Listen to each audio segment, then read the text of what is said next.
Witches. They aren't just the pointy hat wearing, cackling cartoon characters from your childhood Halloween movies. Witches are real. Witchcraft is a belief system that's older than most religions, a cultural phenomenon that sparked wars, shaped laws, and, depending on who you ask, might still be pulling strings behind the scenes. Witchcraft has been blamed for an astonishing range of misfortunes, with accusations often extending far beyond the realm of the supernatural. These included failed harvests and famine, disease and plague, the death of livestock, sudden illnesses or mental health crises, personal grudges and accusations of curses, bad weather and natural disasters, the changing of seasons and other natural phenomena, unnatural deaths, childbirth complications and infant mortality, as well as accusations of seduction or infidelity. In one infamous case, witches were blamed for a town's dwindling beer supply, as if the devil himself had it out for the local ale. Another bizarre accusation involved a farmer claiming witches cursed his hens, making them lay square eggs. Throughout history, witchcraft has been feared, revered, and misunderstood, often serving as a convenient scapegoat for society's anxieties. So where does this fascination with witches come from?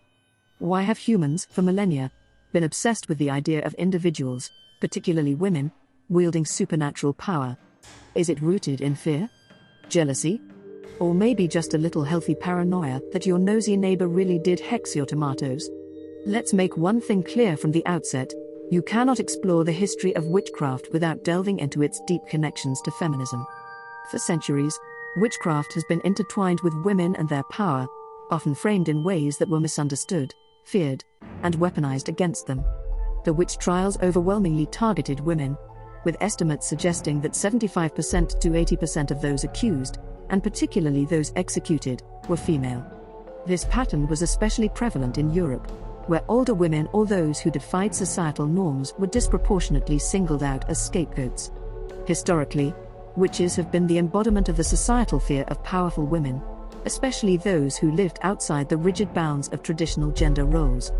In many ways, witchcraft has served as an expression of agency, rebellion, and autonomy in a patriarchal world that often sought to silence women's voices and control their bodies. The very act of being a witch, of knowing and practicing powers that defy logic or the societal norm, has been seen as an act of defiance, an assertion of independence and strength. It's no accident that witch hunts historically targeted women, often women who were isolated, knowledgeable about herbal remedies, or simply not conforming to social expectations. Witchcraft became a symbol of both power and the perceived threat of that power, especially when wielded by women. During times when women had little autonomy, the witch represented a frightening figure who stepped outside the patriarchal boundaries. And as we'll see, this association between women and witchcraft didn't just stop with the early modern witch hunts. It evolved, resurfacing in different ways, in different cultures, and in different times, including the rise of feminist witchcraft movements in the 20th and 21st centuries. The history of witchcraft is also inseparable from the profound influence of religion, particularly Christianity. For centuries, Christianity has shaped Western thought and societal structures, playing a central role in the narrative of witchcraft, especially during the periods of trials and persecutions. It's crucial to recognize that many actions carried out in the name of Christianity during the witch hunts were deeply oppressive. Religious authorities often justified the persecution of women by portraying them as threats to social and spiritual order, using faith as a tool to enforce conformity and suppress dissent. At the height of the witch trials, many Christian leaders and institutions blamed witches for a range of societal problems, from crop failures to plagues, using these scapegoats to maintain control and consolidate power. This persecution was not just about faith, it was about power, gender, and control. Women, especially those who were seen as other, whether because of their social status, unconventional lifestyles, or knowledge of herbal medicine, were often accused of witchcraft. These accusations were deeply tied to a patriarchal fear of female autonomy and power, leading to centuries of violence against those who dared to defy the norms of society. While it is true that Christianity has made many significant positive contributions to the world, through its teachings on charity, compassion, and community, its history of persecuting witches, often by using religious dogma as a means of control, is a part of that story that cannot be ignored. Christianity has been a force for immense good, but it has also played a role in the suffering of many, particularly women, throughout history. This exploration of witchcraft's history is meant to provide context, offering a balanced perspective on the ways in which both religion and societal structures have intersected with the practice of witchcraft. I ask for your discernment and understanding as we examine these complex and sensitive issues, recognizing that this is a historical account, and not an attack on any faith or belief system. In this video, we will be diving broomstick first into the complete history of witchcraft. This is not just dusty old textbooks and medieval trial records, although there will be some of those. This saga spans millennia and traverses continents, weaving through the ages with humanity's enduring fascination for the mysterious.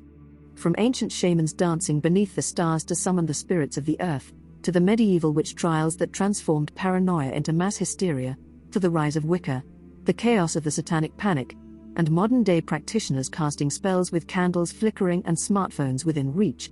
This isn't merely history, it's a reflection of our collective obsession with the unknown. Why did entire towns go up in flames over the fear of a woman who owned too many cats? What about the secret societies, whispered rituals, and the infamous Malleus Maleficarum, also known as the Hammer of Witches? What if the witch hunts weren't just about religion or superstition, but about silencing people who challenged the status quo? Power struggles disguised as morality. But it's not all doom and gloom.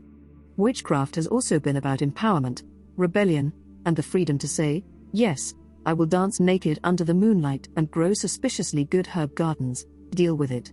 We'll delve into the why, the how, and the what were they thinking? Moments in the history of witchcraft. From the absurd superstitions that fueled witch trials to the eerie rituals that freaked out church leaders, we'll uncover how feminism, politics, religion, and even music have intertwined with this fear. And finally, we'll explore the modern revival of witchcraft as a respected and legitimate spiritual path. You'll hear about witches who supposedly made pacts with the devil, witches who healed with herbs, and witches who were really just people minding their own business until someone got jealous of their goats. Witchcraft has never gone away. It's evolved, adapted, and, depending on your perspective, maybe even thrived. And by the end of this video, you might just start to wonder how much of it is myth, how much of it is real, and how much of it might still be lurking in the shadows today. So stay with me, because by the time we're done, you'll never look at your weird neighbor with a cauldron-shaped coffee mug the same way again. The origins of witchcraft. Have you ever thanked your lucky stars, or maybe that rabbit's foot on your keychain, for a bit of good fortune? Or maybe you've knocked on wood after saying something dangerously optimistic, like, this meeting will definitely be short? Congratulations, you've tapped into humanity's oldest form of magic. Let's rewind the clock to a time when the world was a much scarier place. Thousands of years ago, long before science and smartphones, people didn't have weather apps to warn them about incoming storms, nor did they have Google to answer burning questions like, why is the sky angry and throwing bolts of light at us? Instead, they looked for answers in the unseen, forces beyond their comprehension. Enter magic. Picture this: you're living in a Neolithic village. Your world is small, your tools are basic, and your survival hinges on nature's whims. Food comes from the hunt or harvest, and your biggest worries are staying warm, finding shelter, and praying the weather doesn't ruin everything. If you fall ill, a friend skilled in herbs might be your only hope. Now imagine your neighbor leaning in conspiratorially and saying, here's the plan. We dance naked around the fire under the full moon, and tomorrow's mammoth hunt will be a roaring success. It sounds bizarre today, but back then, rituals like this were serious business. In the absence of scientific explanation, magic wasn't just plausible, it was necessary. That firelit dance wasn't just for show, it was an act of faith, a way to manipulate the universe into giving you what you needed. The origins of witchcraft are deeply intertwined with the rise of human civilization, and it's impossible to pinpoint a specific time or place of origin. The practice of magic and belief in supernatural forces emerged independently across cultures, evolving alongside early religious and spiritual practices. In this section, we'll provide a brief list of key points about the origins of witchcraft, but don't worry, each of these will be explored in much greater detail later in the video. 1. Prehistoric shamanism, 40,000 years ago. The earliest evidence of magical practices can be traced back to prehistoric shamanism. Shamans acted as intermediaries between the spiritual and physical worlds, using rituals, symbols, and spells to heal, predict the future, or ensure a successful hunt. Cave paintings in places like France, Lascaux, depict figures believed to represent shamans. 2. Ancient Mesopotamia, 4,000 to 5,000 years ago. In one of the world's earliest civilizations, Mesopotamians practiced forms of magic integrated into their religious systems. The Asipu, exorcists or sorcerers, and Asu, healers, used rituals, incantations, and herbal remedies to ward off evil spirits and cure ailments. 3. Ancient Egypt, 4,000 years ago. Magic, or Heka, was considered a divine force woven into the fabric of existence. Priests, healers, and laypeople practiced magic for protection, healing, and communication with the gods. The famous Egyptian Book of the Dead contains spells to guide souls through the afterlife. 4. Ancient Greece and Rome, 2,500 to 3,000 years ago. Magic and witchcraft were common in ancient Greece and Rome, with practices ranging from love potions to necromancy. Figures like Circe and Medea in Greek mythology symbolize the blending of magic and sorcery with cultural fears about female power. 5. Global indigenous practices, various timelines. Indigenous cultures worldwide, such as those in Africa, the Americas, Asia, and Oceania, developed their own systems of magic and spiritual practices. These often revolved around nature, ancestor worship, and the balance of cosmic forces. Witchcraft didn't start in one place, but rather emerged globally as humans sought to understand and control their world. Early magical practices, often entwined with religion, formed the foundation for what we recognize today as witchcraft. These traditions evolved over millennia, adapting to the beliefs, fears, and needs of each society. Prehistoric shamanism and the origins of witchcraft. Long before written history and organized religions, humanity's relationship with the supernatural was defined by shamanism, a mystical practice that served as the foundation for what we now understand as witchcraft. While the term witchcraft did not exist in prehistoric times, the basic elements that characterize it, magic, ritual, communication with spirits, and healing, were already at play in human societies. These early spiritual practices, deeply rooted in humanity's connection to nature and the unseen world, laid the groundwork for the witchcraft traditions that would emerge in later centuries. For modern audiences, it's important to see the connections between ancient shamanistic practices and contemporary witchcraft, Wicca, and other spiritual practices today. The use of herbs, divination, and magical rituals that many associate with modern witchcraft often have their roots in these prehistoric practices. Whether you're someone who practices witchcraft or someone interested in the origins of spirituality, understanding these early traditions can provide profound insights into the practices that have shaped human beliefs for millennia. The shaman's role in prehistoric society. In the earliest societies, shamans were central figures, spiritual leaders, healers, and powerful intermediaries between the human realm and the spirit world. These individuals were believed to possess extraordinary abilities, often granted through their relationships with spirits, gods, or ancestors. Shamans were not mere priests or healers, they were seen as guardians of spiritual knowledge and facilitators of human interaction with forces far beyond everyday comprehension. They wielded the power to influence health, predict future events, ensure successful hunts, and even control weather patterns. Much like modern-day healers and witches, shamans were seen as the keepers of ancient knowledge, often transmitted orally through generations. They learned to read the signs of nature, the movement of animals, the position of the stars, the growth of plants, and interpreted these signs to guide the community. Shamans used tools like herbs, ritual objects, and even their own bodies to facilitate their connection with the spirit world. This reverence for spiritual leaders who bridged the material world with the mystical realm still resonates in modern practices, especially within traditions like Wicca, where practitioners work with nature, spirits, and the elements. Many modern witches, for example, still turn to the natural world for guidance, just as early shamans did, following the cycles of the moon, the seasons, and the energy of plants and animals. Evidence of shamanistic practices. The first tangible evidence of shamanism comes from ancient burial sites, cave art, and archaeological finds that suggest the spiritual and ritualistic practices of prehistoric peoples. One of the most significant discoveries is the ancient cave art in Lascaux, France, dated to be around 17,000 years old. These vivid images of animals and human figures seem to depict not only hunting scenes, but also ritualistic practices. Scholars have speculated that these images were created to invoke magical powers to ensure a successful hunt, a belief rooted in sympathetic magic, the idea that an action performed in the present can influence future events. The cave paintings often feature animal figures, and it's thought that the act of painting these images served as a form of ritual to invoke spiritual aid for the hunt. Some researchers even suggest that these figures were not just representations, but symbolic acts of magical power, where painting them or performing dances in front of them invoked the spirit of the animal to help guide the hunt. Magic and rituals, the roots of witchcraft. Shamanism was not merely a form of spiritual belief, it was deeply intertwined with the practice of magic. Magic, in this context, was not just a supernatural performance, it was essential to survival and well-being. One of the core aspects of shamanic magic was sympathetic magic, the idea that an act or symbol could influence the outcome of a future event by mimicking it. For example, the cave paintings of animals were often believed to ensure that these animals would be plentiful and easy to hunt. Ritual dances, chants, and songs were all part of the magical practices that brought shamans closer to the spirit world and invoked its power.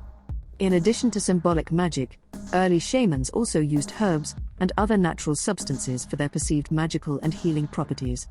Plants like mandrake, belladonna, and sage were used for their psychoactive or medicinal qualities, laying the groundwork for what would later be known as witches' potions. These substances were seen as more than mere tools, they were spiritual bridges to another realm, capable of invoking healing, protection, or curses. The knowledge of plants and their uses was passed down through generations, with the shaman acting as the keeper of this sacred knowledge. Many of the herbs used by ancient shamans, such as mugwort, wormwood, and juniper, continue to be used in contemporary witchcraft. Herbalism and potion making are integral parts of modern witchcraft, with practitioners using plants to create tinctures, oils, incense, and elixirs. The knowledge of plant properties, passed down through millennia, connects today's witches to their shamanic ancestors. What is so moving about these practices is that, tens of thousands of years later, they still resonate deeply with us. It's extraordinary to consider that these rituals, these chants, dances, and symbols, were part of the same human search for meaning and connection to the unseen forces of the universe.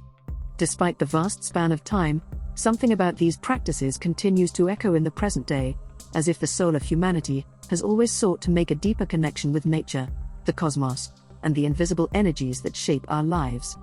There is an undeniable thread linking us to those early shamans.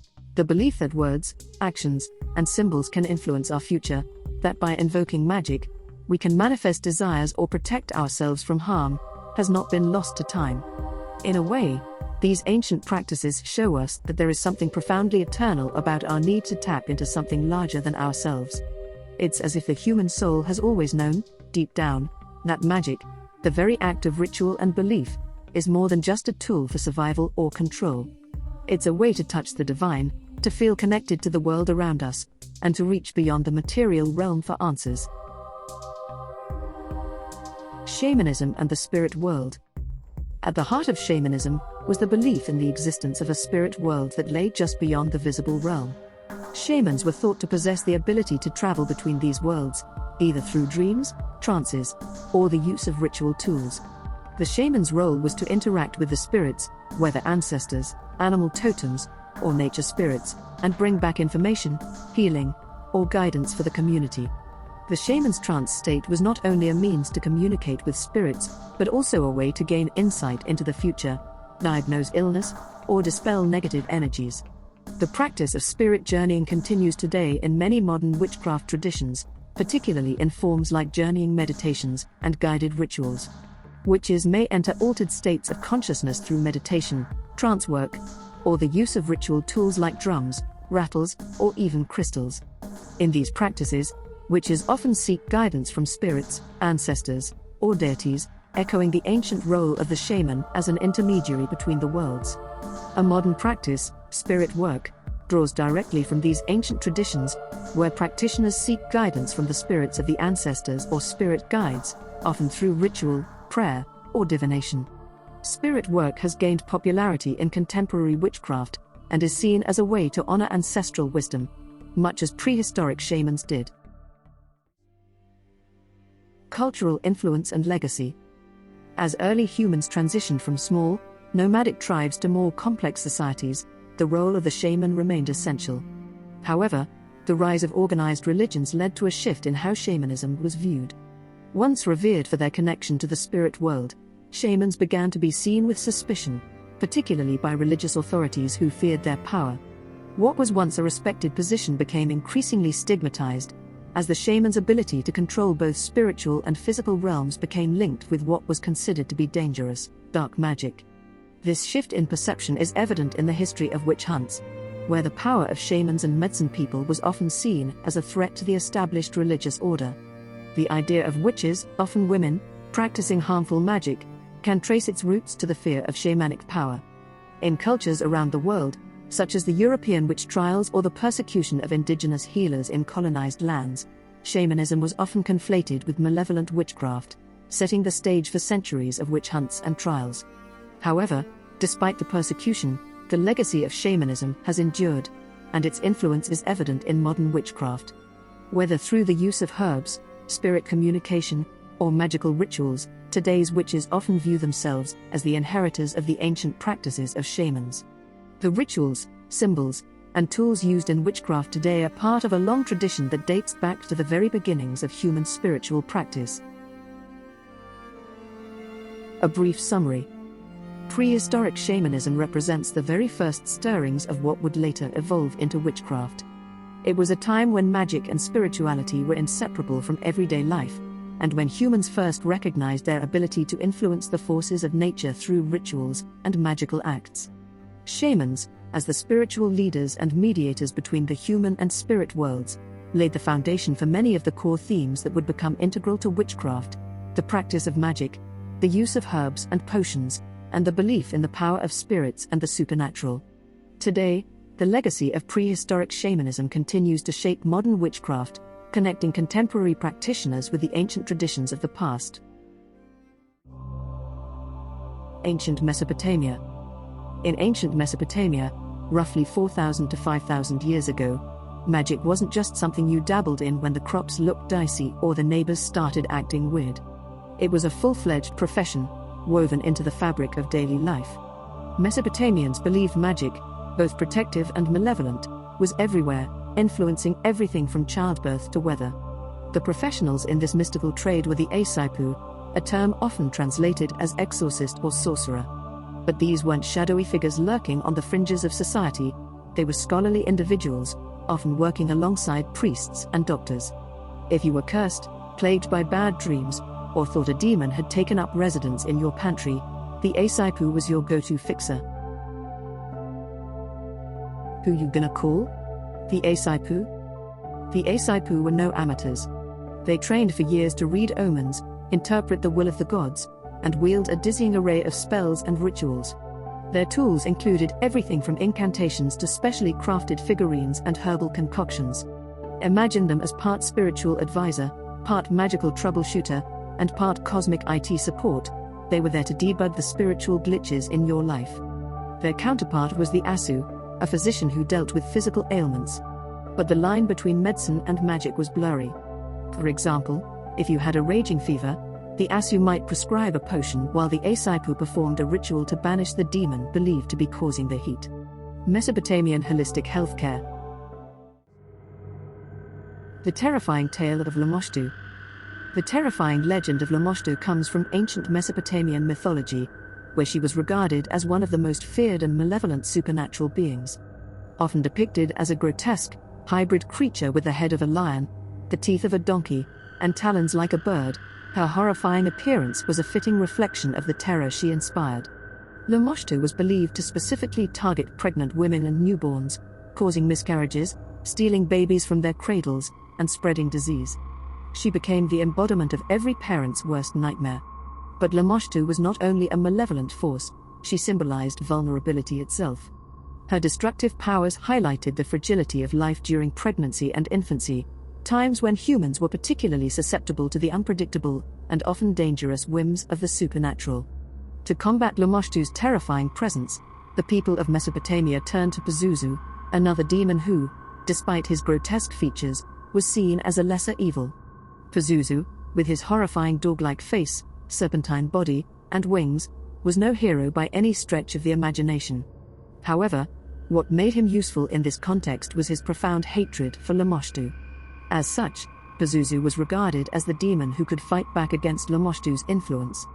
Families often placed small clay figurines of Pazuzu near cradles or in the homes of pregnant women. These figurines were meant to act as a deterrent, with the belief that Pazuzu's presence would scare Lamashtu away, preventing her from carrying out her malevolent deeds.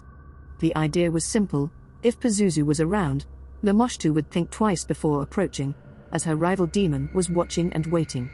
Additionally, there were various rituals and practices designed to ward off Lamashtu's influence. One common defense was the creation of amulets.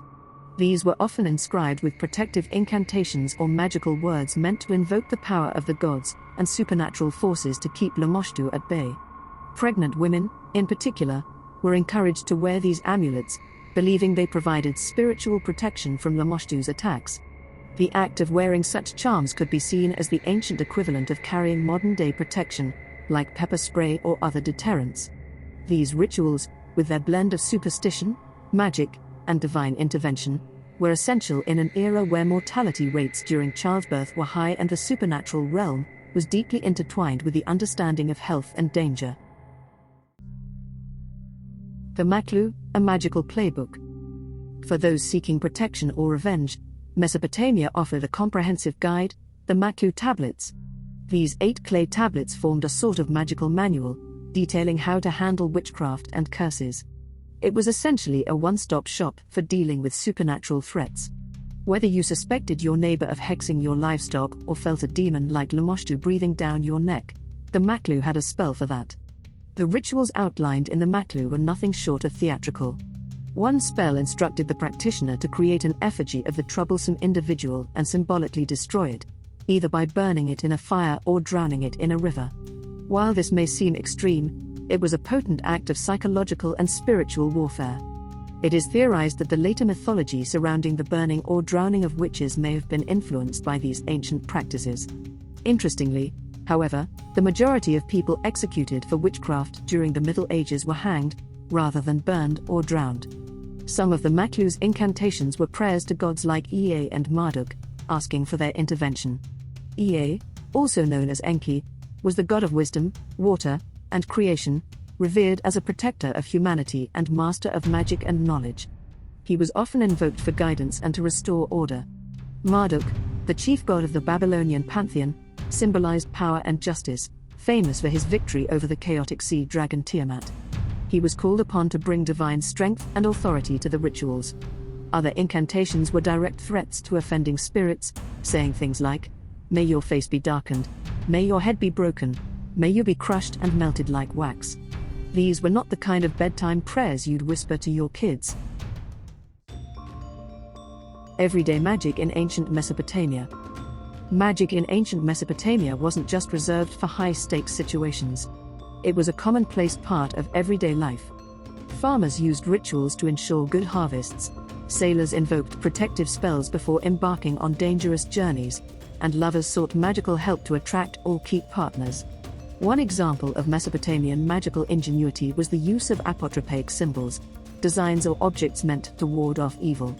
These ranged from carved reliefs on buildings to amulets shaped like the heads of gods or animals. Even the placement of household items could have magical significance. For instance, it was believed that certain arrangements of objects in a room could confuse or trap spirits.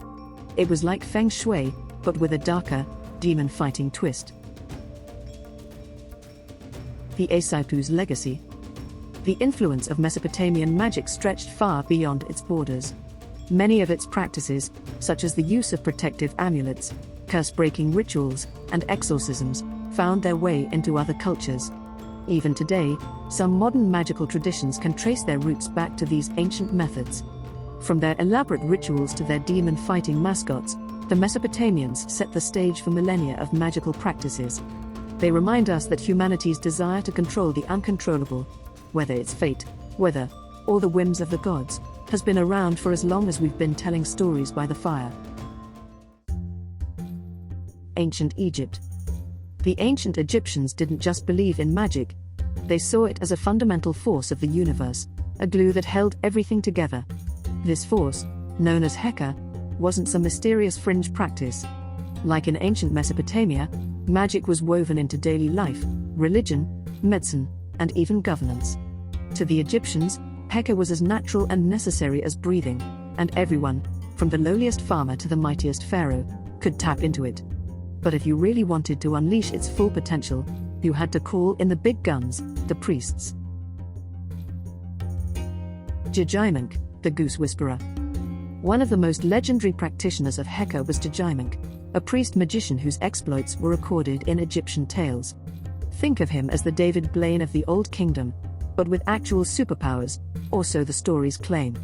In one famous tale, Djajimunk demonstrated his prowess in front of Pharaoh Sneferu. When a servant accidentally dropped a valuable piece of jewelry into a lake, Sneferu turned to Djajimunk for help.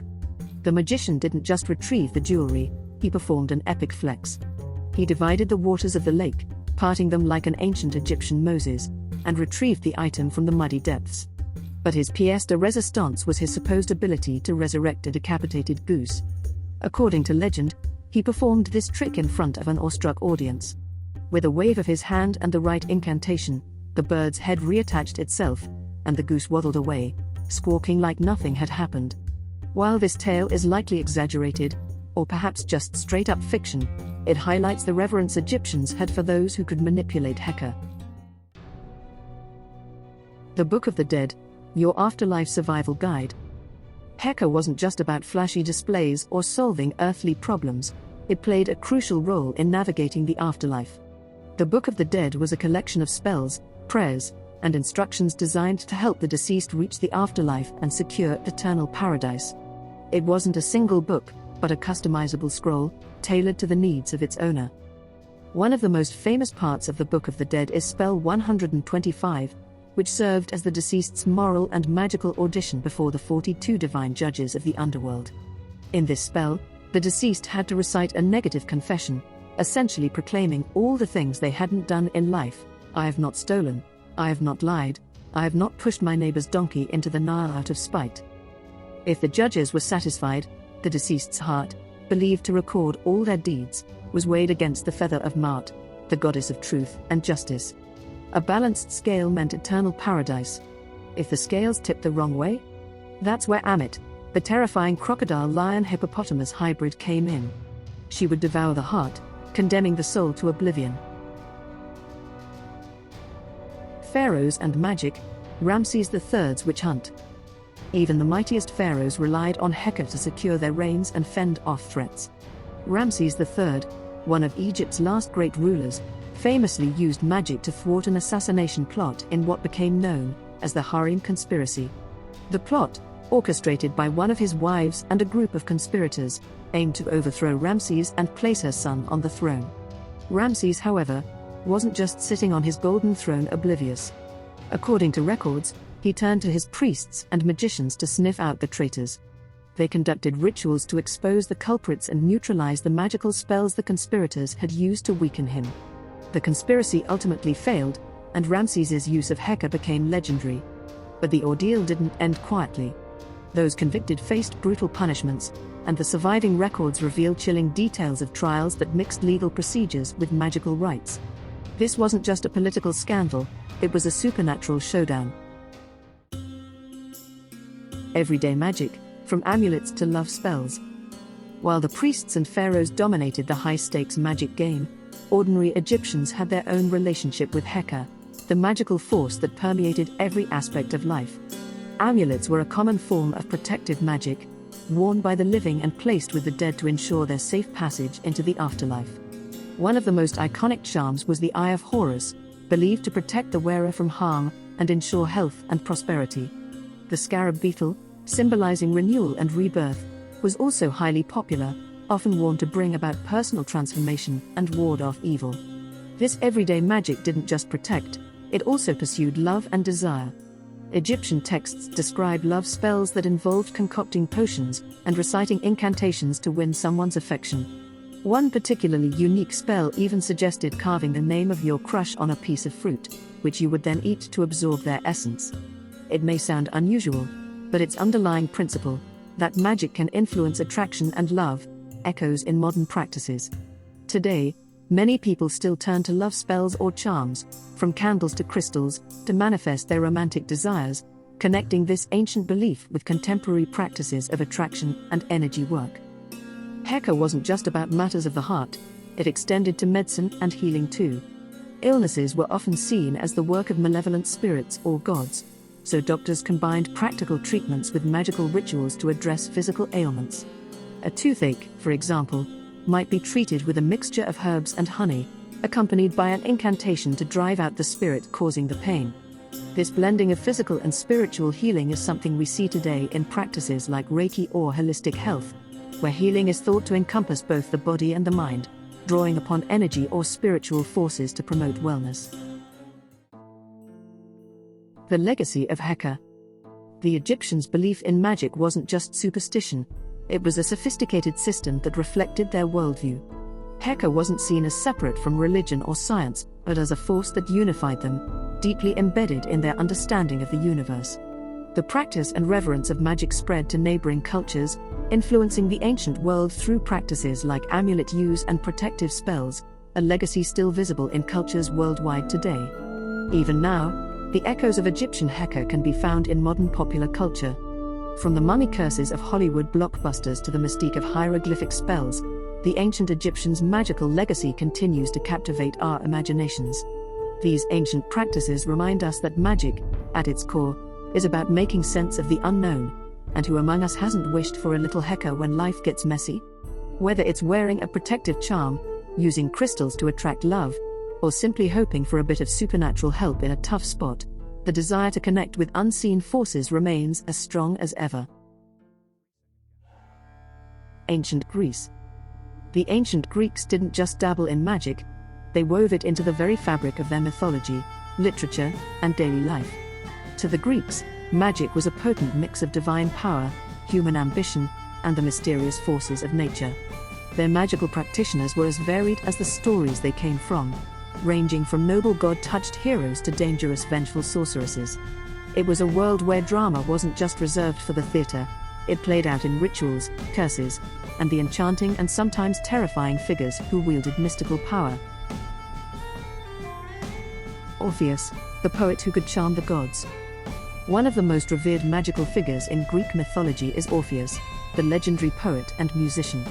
With a lyre said to have been gifted by Apollo, Orpheus's music was no ordinary art, it was a divine force. His songs could charm wild beasts, make trees sway, and even move the stones themselves. Orpheus's most famous tale is his descent into the underworld to retrieve his wife, Eurydice.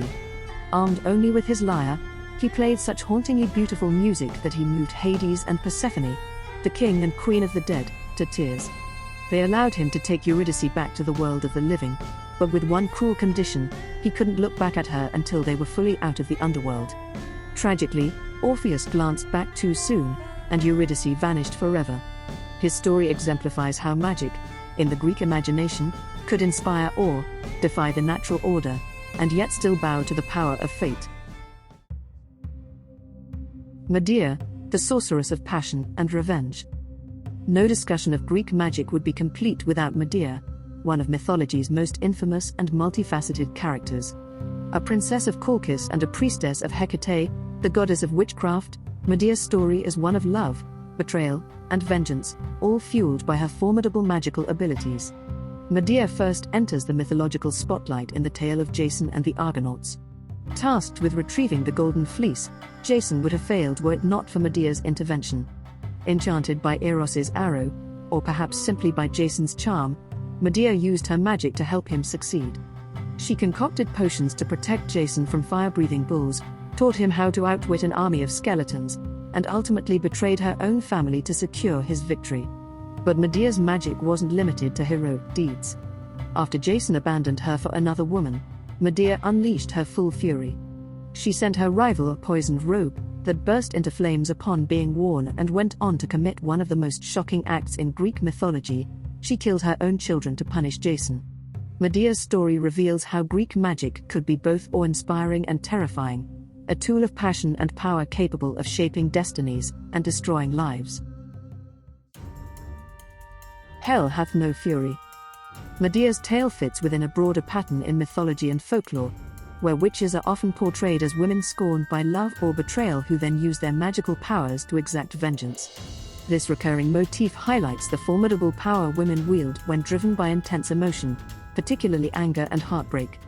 While these stories emphasize the potentially destructive force of women's anger when combined with supernatural abilities, they also subtly reflect a long-standing cultural tendency to associate female power with emotional extremes, specifically with the aftermath of personal harm or rejection. Similar stories can be found across many cultures. Circe's anger at the disrespect shown by Odysseus and his men leads her to transform them into swine, showing how magic could be a weapon of revenge when a woman felt slighted. Hecate, often seen as the goddess of magic, also plays a key role in Medea's actions, embodying the notion of a female figure whose power is deeply tied to vengeance and the supernatural. In Slavic folklore, the Baba Yaga embodies the consequences of crossing a powerful woman. Known for her fearsome magical abilities, she is sometimes depicted as punishing those who offend her, underscoring the theme of female power used in anger. And in more modern tales, we encounter the Wicked Witch of the West from L. Frank Baum's The Wizard of Oz, who, motivated by vengeance after the death of her sister, uses her magic to torment and pursue Dorothy. This demonstrates how the archetype of a scorned woman using supernatural power to exact revenge persists through time. While these characters represent the dangerous potential of magic when driven by betrayal and anger, they also serve to reinforce a narrative about female power that is often defined by emotional injury. In these stories, a woman's strength and capacity for destruction are frequently presented in response to harm done by others, particularly men. This framework, though it illustrates the formidable power of women in myth and folklore, also reflects a more limited view of female agency, one that positions women's power as reactive, rather than as an inherent or proactive force in its own right. This tension reveals how ancient narratives about women's power continue to shape and resonate in modern storytelling. Depictions, the ancient art of cursing. Magic in ancient Greece wasn't confined to mythical heroes and villains. Ordinary people also dabbled in the supernatural, often in the form of depictions, or curse tablets. These thin sheets of lead were inscribed with requests to gods or underworld spirits, asking them to harm, hinder, or bind a specific person. Depictions were serious business. A tablet might read something like, "Bind the hands and feet of my rival. Bind their tongue so they cannot speak against me in court. May their strength fail them as they face the judges." To activate these curses, the tablets were often buried in graves, wells, or other liminal spaces where the living world intersected with the realm of the dead. By placing the tablet in a grave, the petitioner hoped to enlist the spirit of the deceased to carry out their curse. One famous example from Athens reads, "I bind Theagenes, his tongue, his hands, his feet, and his soul. May he lose his case in court and suffer humiliation." These curses weren't limited to legal disputes. They were also used in matters of love, business, and even sports competitions. The Greeks believed that by channeling the power of the gods or the dead, they could tip the scales in their favor. Hecate, goddess of witchcraft. At the heart of Greek magical belief was Hecate, the goddess of witchcraft, magic, and the crossroads. Often depicted holding torches and accompanied by a pack of hounds, Hecate was a liminal figure who moved freely between the mortal world and the underworld. She was invoked in spells, rituals, and curses, and her association with crossroads symbolized her role as a guide through life's transitions. The similarity between the names of the Egyptian Heka, both a term for magic and the goddess associated with the deification of magic and medicine, and the Greek goddess Hecate is intriguing. While no direct historical or linguistic connection has been established, several factors may help explain this coincidence. These include phonetic similarities, potential shared Indo-European roots, common themes of magic and the supernatural, the Greek adaptation of Egyptian deities, and symbolic or archetypal parallels. Despite coming from different mythological traditions, Both Heka and Hecate are closely linked through their associations with magic, transformation, the supernatural, and feminine power. This shared symbolism suggests a universal human fascination with the strength of women and divine forces, particularly in their control over the unseen, the transformative, and the mystical aspects of life. In ancient Greece, Hecate's presence loomed large in the practice of necromancy, communication with the dead, and pharmakia, the use of potions and herbs. She was both a protector and a threat, a goddess who could illuminate the darkness or plunge you into it. Circe, the witch who transforms. Circe, one of the most compelling figures in Greek mythology, is a powerful sorceress whose story, particularly in Homer's Odyssey, delves into themes of magic, power, and the complex dynamics between gender and society. Her tale has endured through the centuries because it taps into deep cultural fears and fascinations surrounding female power, autonomy, and the supernatural. The transformation of Odysseus's men, a collision of magic, religion, and power. Circe's most famous act of magic unfolds when Odysseus and his men arrive on her island Aia during their arduous journey home from the Trojan War. Intrigued by the island's mysterious allure, the men venture into her home, where Circe welcomes them with a seemingly hospitable feast. Yet, the enchanted potion she offers transforms them into pigs, a moment that underscores her unparalleled mastery over magic and the natural world. This act of transformation carries layers of meaning.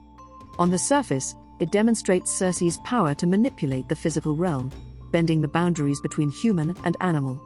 But it also holds a deeper significance tied to religion and the supernatural. In Greek mythology, magic often exists at the intersection of divine will and human agency, with figures like Circe acting as intermediaries between the mortal and divine realms. Her abilities reflect a connection to the gods, particularly her role as a descendant of Helios, the sun god, and her ties to Hecate, the goddess of witchcraft.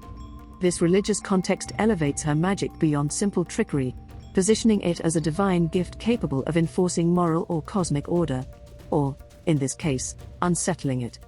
The transformation of Odysseus's men also embodies a symbolic warning.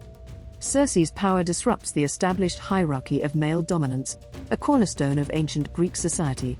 Women who wielded magic were often portrayed as dangerous because their abilities could challenge patriarchal control. By turning the men into pigs, Circe strips them of their humanity and reduces them to a primal state, perhaps reflecting their own base desires or lack of discipline.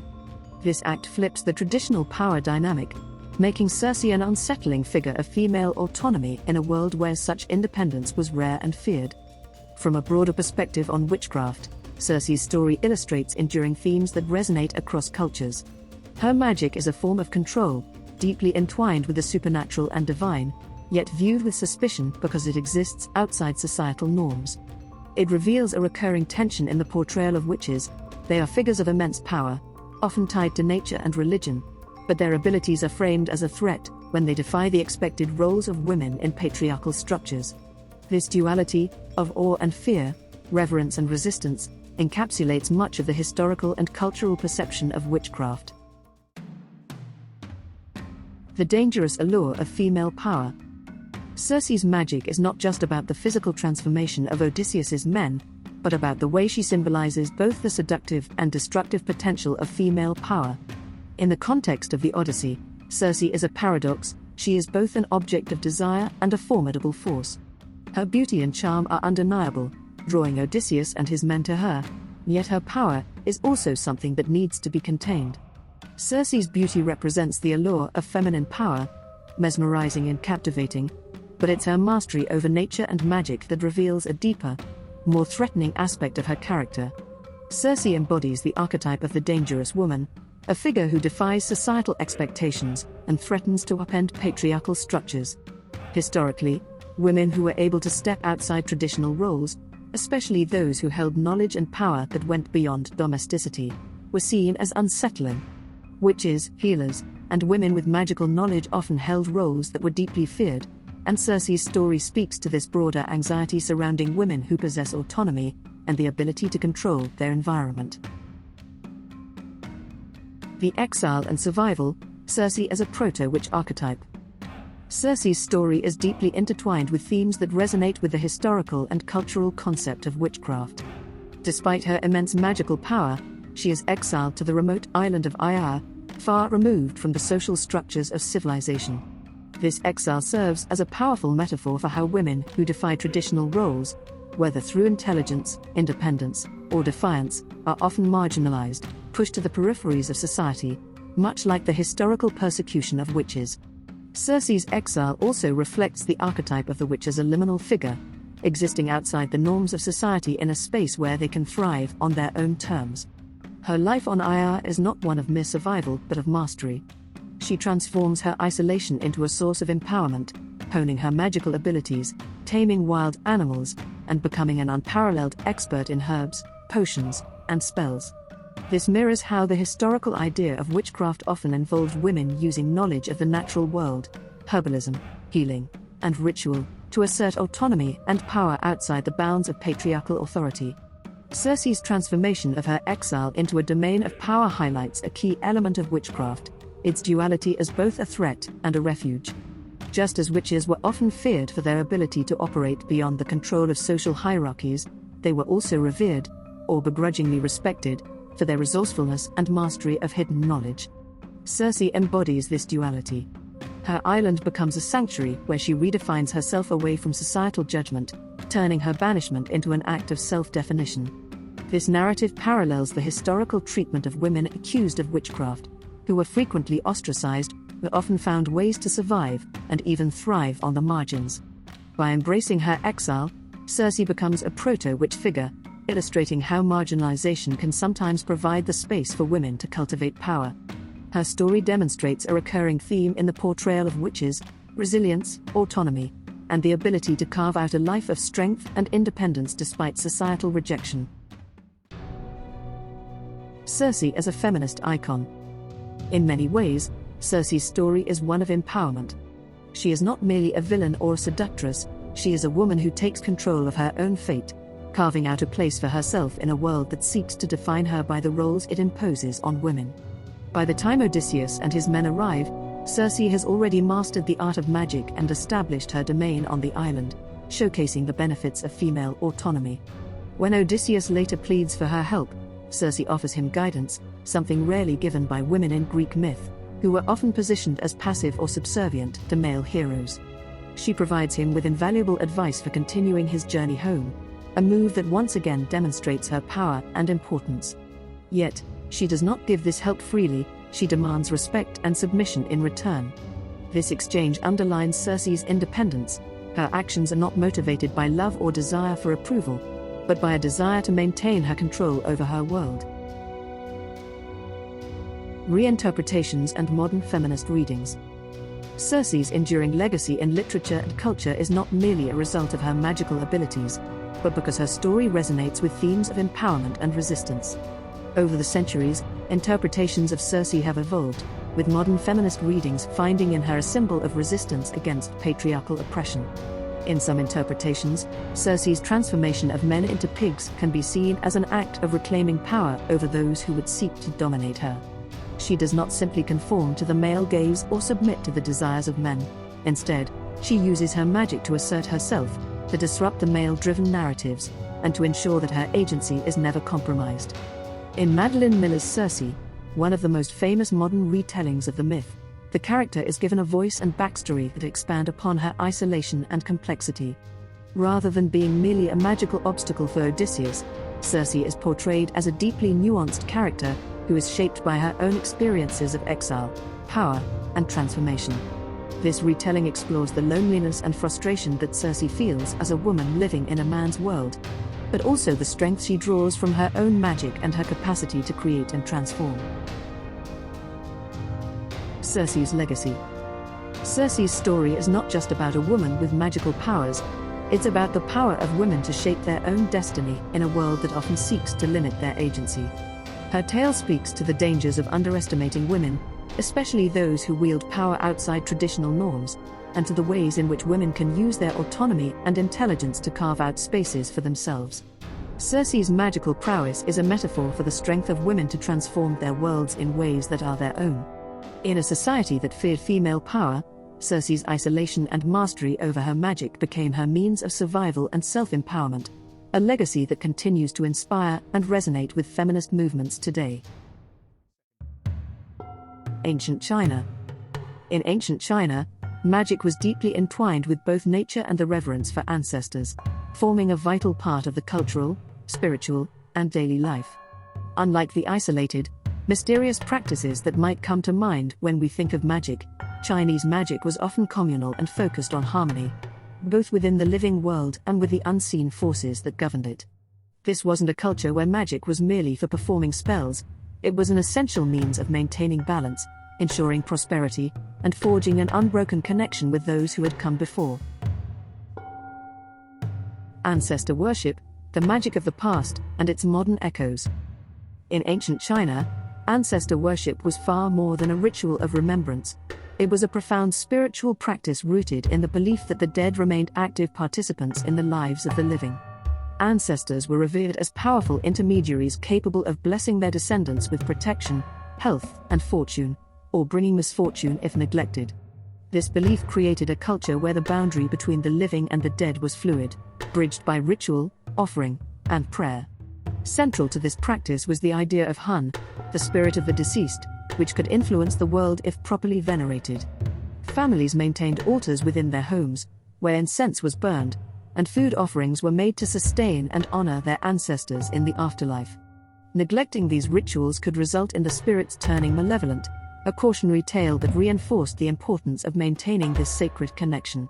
One of the most symbolic practices was the burning of joss paper, intricately decorated sheets that served as spiritual currency in the afterlife. This ritual ensured that ancestors could enjoy prosperity in the spirit world, creating a reciprocal relationship. The living provided for their ancestors, and in return, the ancestors offered guidance and protection. Relevance to modern practices. While ancestor worship in its traditional form may not be as widespread outside of East Asia, its essence persists in many modern spiritual practices, especially in witchcraft and neo-paganism. Practices such as ancestral altars, where individuals place photos or mementos of deceased loved ones, and rituals honoring familial spirits reflect a similar reverence for the influence of the dead. Contemporary witches may incorporate elements like candle lighting, offerings, and invocations to seek guidance or strength from those who have passed. The concept of maintaining a connection with the past through the spirits of the dead also resonates in practices like Samhain in Wiccan traditions or Day of the Dead celebrations in Mexico. These traditions echo the belief that the veil between the living and the dead is thin, and that honoring those who came before can bring protection, wisdom, and continuity. Additionally, the symbolism of joss paper finds parallels in modern magical practices that use symbolic offerings, sigils, or written petitions burned to release intent or connect with the spirit realm. These acts highlight a universal thread, the belief that honoring the unseen and maintaining a connection with those who came before can influence and enrich the present. By examining the enduring themes of ancestor worship, we see how ancient practices continue to inform modern spirituality, demonstrating a shared human fascination with the power of memory, lineage, and the interplay between the living and the dead. Nature's role in Chinese magic. Magic in ancient China wasn't just about calling upon ancestors, however. It was also about understanding and working with nature. In Chinese thought, the universe was governed by yin and yang, two opposing yet complementary forces that were present in everything. Everything from the flow of rivers to the movement of the stars to the changing of the seasons was seen as an interaction between these forces. In this view, the world was a dynamic balance, and magic was the way to align oneself with these natural forces for good fortune. Nature wasn't just a backdrop for magical rituals, it was seen as alive and teeming with spiritual energy, with every rock, tree, and mountain being imbued with its own power. Qi, often translated as life force or energy flow, was another key concept in Chinese magic. It was believed that everything in the universe, from the wind to human beings to animals, was powered by Qi. To align oneself with Qi was to live in harmony with the universe, creating balance, health, and prosperity. One famous example of this is the ancient practice of Feng Shui, which sought to balance the flow of Qi in living spaces. Feng Shui practitioners used the principles of natural forces, geography, and architecture to position homes, buildings, and cities in ways that optimized the flow of Qi. It wasn't just about avoiding bad luck. It was about aligning with the natural world to ensure success and well-being. The placement of furniture in a room, the direction of doors, and even the slope of the land could all affect the flow of qi and, by extension, the fortune of the people who lived there. Shamans and spirit mediums, bridging the worlds. Magic in ancient China was also closely tied to the practices of shamans and spirit mediums. These were individuals who served as intermediaries between the physical world and the realm of the spirits. Unlike the mystical and mysterious figure of the Western witch, Chinese shamans were often respected leaders within their communities. They were seen as having the ability to communicate with spirits, interpret the will of the gods, and heal both physical and spiritual ailments. Shamans were often women, called Wu, who would perform rituals and sacrifices to call upon the spirits of ancestors, deities, or even nature spirits. Through chanting, drumming, and dancing, they would enter trance-like states and serve as vessels for the spirits, providing guidance or even performing divination for the people who sought their help. Shamans also played a role in healing, believing that many illnesses were the result of spiritual imbalance. They would perform rituals to restore harmony to both body and spirit. The practice of spirit mediumship was also widespread. In some instances, mediums would summon the spirit of a deceased ancestor or deity to provide wisdom, and this was often done through the use of oracles, such as the famous oracle bones. These were tortoise shells or bones inscribed with questions, then heated until they cracked. The way the cracks formed was interpreted as a message from the gods or ancestors, and the answers were often used to make critical decisions about everything from war to harvests. The Taoists, magic as a path to immortality. Taoism, one of China's most influential philosophical and religious traditions, also incorporated magic into its practices, particularly with its focus on immortality. Taoist magic wasn't about control over the world, but about living in harmony with it.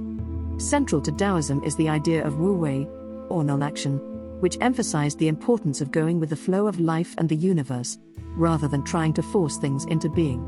However, Taoists were also deeply interested in the cultivation of qi, and they developed alchemical practices that were designed to extend life, increase spiritual power, and even achieve immortality.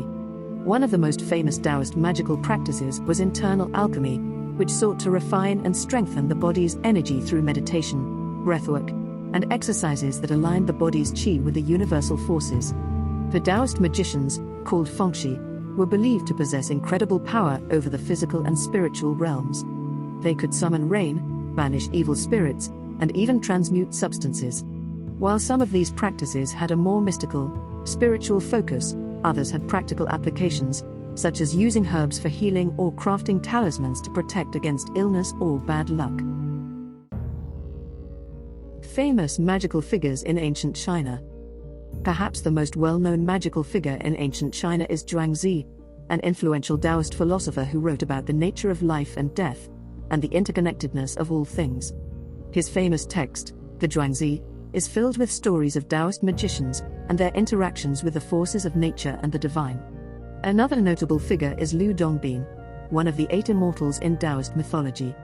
Lu is often depicted holding a sword that can cut through illusion, representing the ability to transcend the material world and reach spiritual enlightenment.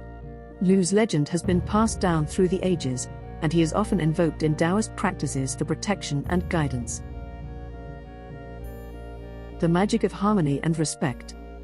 Magic in ancient China was about much more than performing spells or invoking spirits. It was about living in harmony with the natural world and honoring the legacies of those who had come before.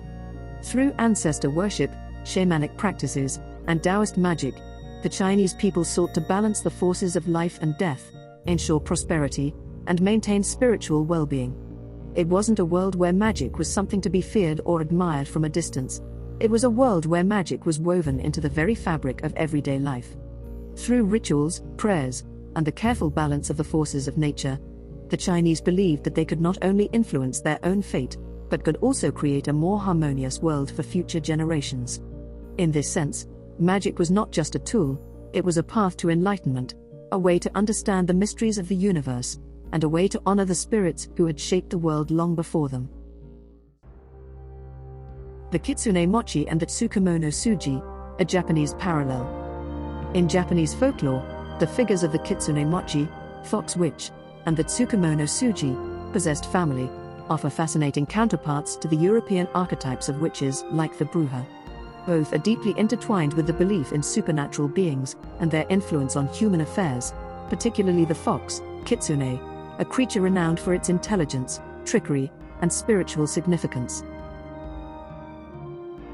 The Kitsune Mochi, fox witches as masters of the supernatural. The Kitsune Mochi is a figure associated with the practice of controlling or partnering with kitsune to perform acts of sorcery. In Shinto tradition, foxes are seen as messengers of the rice deity Inori, and they hold a dual nature as both protectors and tricksters. While some kitsune are benevolent, others are known to deceive or even possess humans.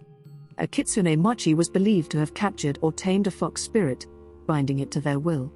With this supernatural ally, the Kitsune Mochi could perform feats that included divination, healing, or casting curses. While their abilities made them sought after by villagers in need of spiritual help, they were equally feared for their potential malevolence. For example, a Kitsune Mochi could send their fox to possess a rival, causing illness or financial ruin. One famous tale speaks of Tamamo no Mei, a legendary kitsune who took the form of a beautiful woman to infiltrate the imperial court during the Heian period.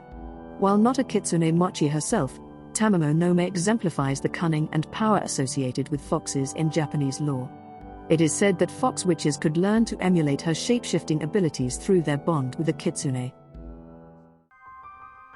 The Tsukumono Suji, families cursed by supernatural affliction.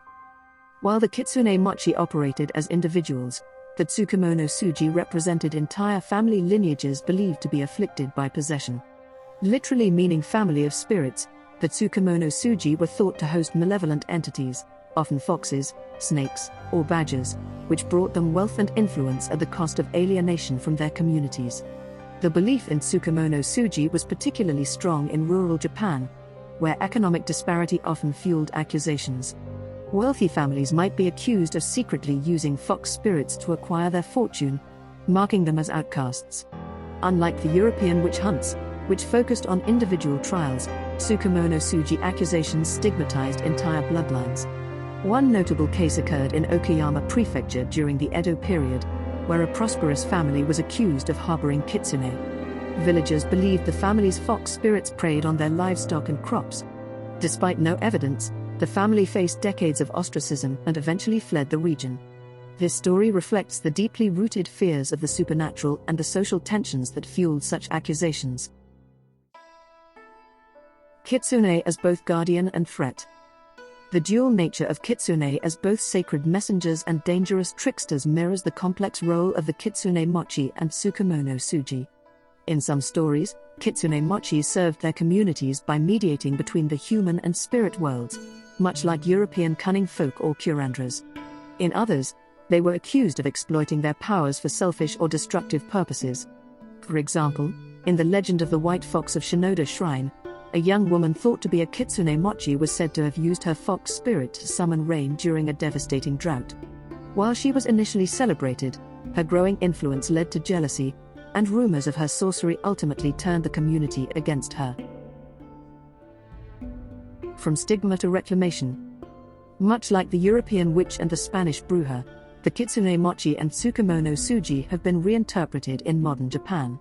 While they once symbolized fear and suspicion, they have become fascinating cultural icons, celebrated in literature, film, and folklore festivals. The kitsune itself has transitioned from a feared supernatural entity to a beloved figure in popular culture, seen in works like Naruto and Spirited Away. The transformation of these figures reflects changing societal attitudes, with the Kitsune Mochi now recognized as an emblem of resourcefulness and mystery rather than malice. Similarly, the Tsukumono Suji, once stigmatized as cursed families, are now studied as examples of how folklore and superstition shaped community dynamics in historical Japan. By exploring the stories of the Kitsune Mochi and Tsukumono Suji, we gain a deeper understanding of how cultures worldwide have grappled with the balance between fear and fascination, the sacred and the profane.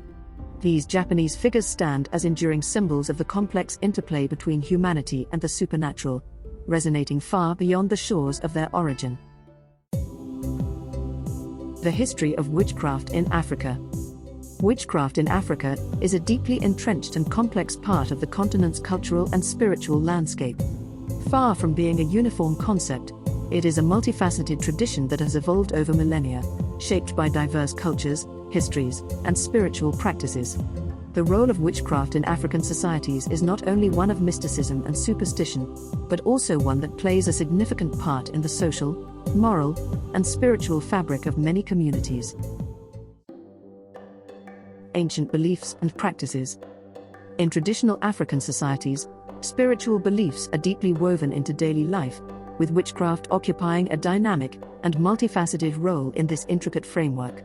Unlike the predominantly negative lens through which witchcraft is viewed in many Western cultures, African witchcraft encompasses both protective and destructive forces, embodying the dual nature of spiritual power.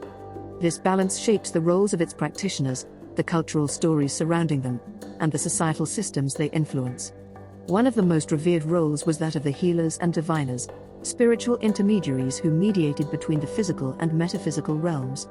These figures, such as the Sangomas of southern Africa and the Babalawo of Yoruba culture in Nigeria, were highly respected.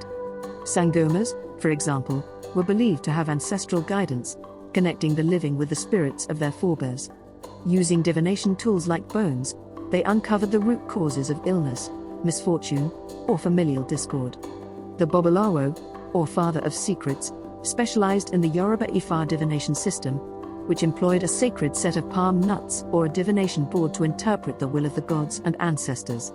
Through their work, these practitioners acted as community healers, resolving disputes, offering protection, and restoring harmony using a blend of herbal medicine, chants, and ritual sacrifices. For instance, in Yoruba mythology, Orunmila, the deity of wisdom and divination, is said to have first taught the Ifa system to humans, demonstrating how deeply these practices are tied to both religion and mythology. Yet, just as healers were celebrated for their ability to protect and guide, accusations of malevolent witchcraft painted a starkly contrasting picture. Across many African societies, witches were feared for their perceived ability to harm others through curses, potions, or spiritual manipulation. Such accusations often emerged in response to inexplicable tragedies, crop failures, diseases, or mysterious deaths that disrupted the social fabric. In the Shona culture of Zimbabwe, for example, witchcraft, known as uroi, was often linked to envy or greed. A powerful story recounts how a jealous neighbor might spiritually tie someone's success, preventing their fields from flourishing or their cattle from multiplying. These accusations could escalate, leading to trials where accused witches were made to drink poison as a test of guilt or innocence, with survival interpreted as divine intervention. The duality of witchcraft is evident in its reflection of morality and justice. Protective magic was often invoked to maintain balance and order, while malevolent witchcraft was associated with the disruption of harmony. Among the Zulu people, for example, the Umthakati, witch, was believed to use their powers to harm others, while the Inyonga, healer, worked to counteract these malevolent forces. This balance ensured that witchcraft served as both a cautionary tale and a source of empowerment, with its practitioners walking a fine line between reverence and fear.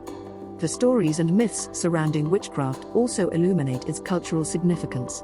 In Bantu folklore, the concept of undoki or sorcery often involves shape-shifting. A person accused of witchcraft might be believed to transform into a hyena or a lion to carry out their nocturnal deeds. These tales reinforced the idea of witches as liminal figures, existing between the human and animal worlds, capable of breaching natural boundaries. Religious systems in Africa further entwine with the concept of witchcraft. Many traditional religions perceive spiritual power as a neutral force that can be wielded for good or ill. Among the Dinka people of South Sudan, the spiritual leader or master of the fishing spear is thought to channel the power of the divine to heal, while others may use this same energy to curse. The Yu people of Ghana and Togo have legends of the Azi, malevolent witches who congregate in secret societies and harness their powers for destruction, counterbalanced by spiritual leaders who work to dismantle their harm. Interestingly, modern-day African spiritual practices often echo these ancient beliefs, adapted to contemporary settings. In urban centers, herbalists and diviners still offer services to address modern ailments, from infertility to job insecurity, blending traditional remedies with spiritual rituals. The use of protective charms, such as the gree-gree of Senegal or the amulets of the Hausa, persists as a testament to the enduring power of these traditions. Additionally, African diaspora communities, especially in the Americas and the Caribbean, have carried these practices with them, influencing spiritual systems like voodoo in Haiti, Santeria in Cuba, and candomblé in Brazil. Ultimately, witchcraft in traditional African societies reflects a profound connection to the spiritual world, embodying both the hopes and fears of its people. Whether through healers who restore balance or accusations of witches who disrupt it, these practices illuminate a cultural understanding of power, morality, and the unseen forces that shape daily life. The mythology, rituals, and continued relevance of African witchcraft make it a living, evolving testament to the complexity of human belief systems. Colonial influence on witchcraft. With the arrival of European colonial powers, many aspects of African spirituality, including witchcraft, were disrupted and criminalized. Colonialism introduced new legal systems, religions, and cultural norms that often clashed with indigenous African beliefs. Missionaries, particularly Christians, aggressively denounced these practices, branding them as savage and evil. Under colonial rule, witchcraft was frequently viewed through the lens of European superstition, with witchcraft trials and executions used as tools for both social control and religious conversion. European authorities labeled witchcraft as a dangerous other, employing the rhetoric of civilization to justify the suppression of traditional practices. Christian missionaries were often at the forefront of efforts to discredit and eradicate African spiritual traditions, associating witchcraft with the forces of evil and attempting to replace indigenous beliefs with Christianity. This widespread stigmatization of African spirituality recast witchcraft as an anathema to the colonial Christian narrative, further marginalizing practitioners and eroding indigenous cultural systems. Modern witchcraft in Africa. Despite the colonial suppression of witchcraft, it has experienced a significant resurgence in contemporary Africa, evolving into a vibrant tradition that addresses modern challenges while remaining deeply rooted in traditional practices.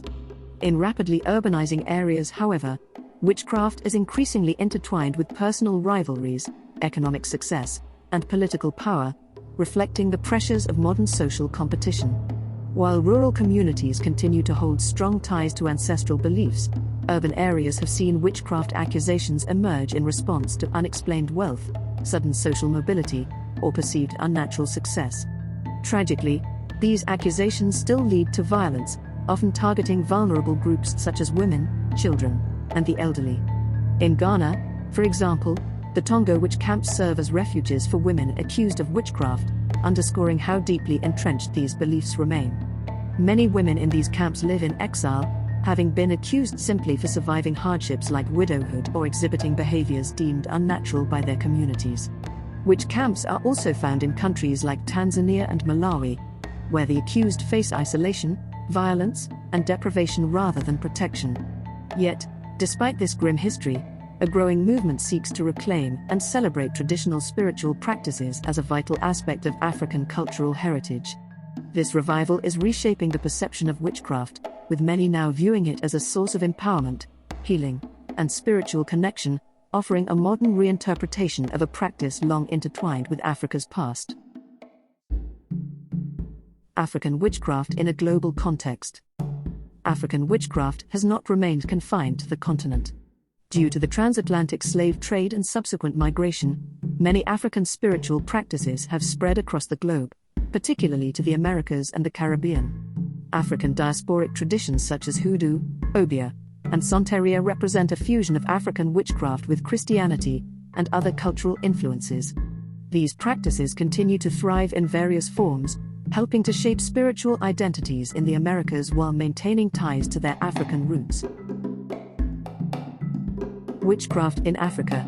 Witchcraft in Africa is a living, breathing tradition that has undergone significant changes through the centuries. From its roots in ancient spiritual practices to its role in modern-day African societies, witchcraft has always been an important part of African culture. Despite colonial and religious attempts to suppress it, witchcraft remains a potent force that reflects both the spiritual depth and the social realities of African communities. Whether as a tool of social control, a means of healing, or a pathway to personal power, witchcraft continues to shape the African worldview and the lives of millions across the continent. The history of witchcraft in the Americas. The history of witchcraft in the Americas is as diverse and complex as the continent itself. It intertwines with the legacies of indigenous practices, the imposition of European colonialism, the transatlantic slave trade, and the emergence of new forms of spiritual belief. Throughout the Americas, witchcraft has been a force that has shaped cultures, sparked fear and persecution, and served as a tool for empowerment and resistance.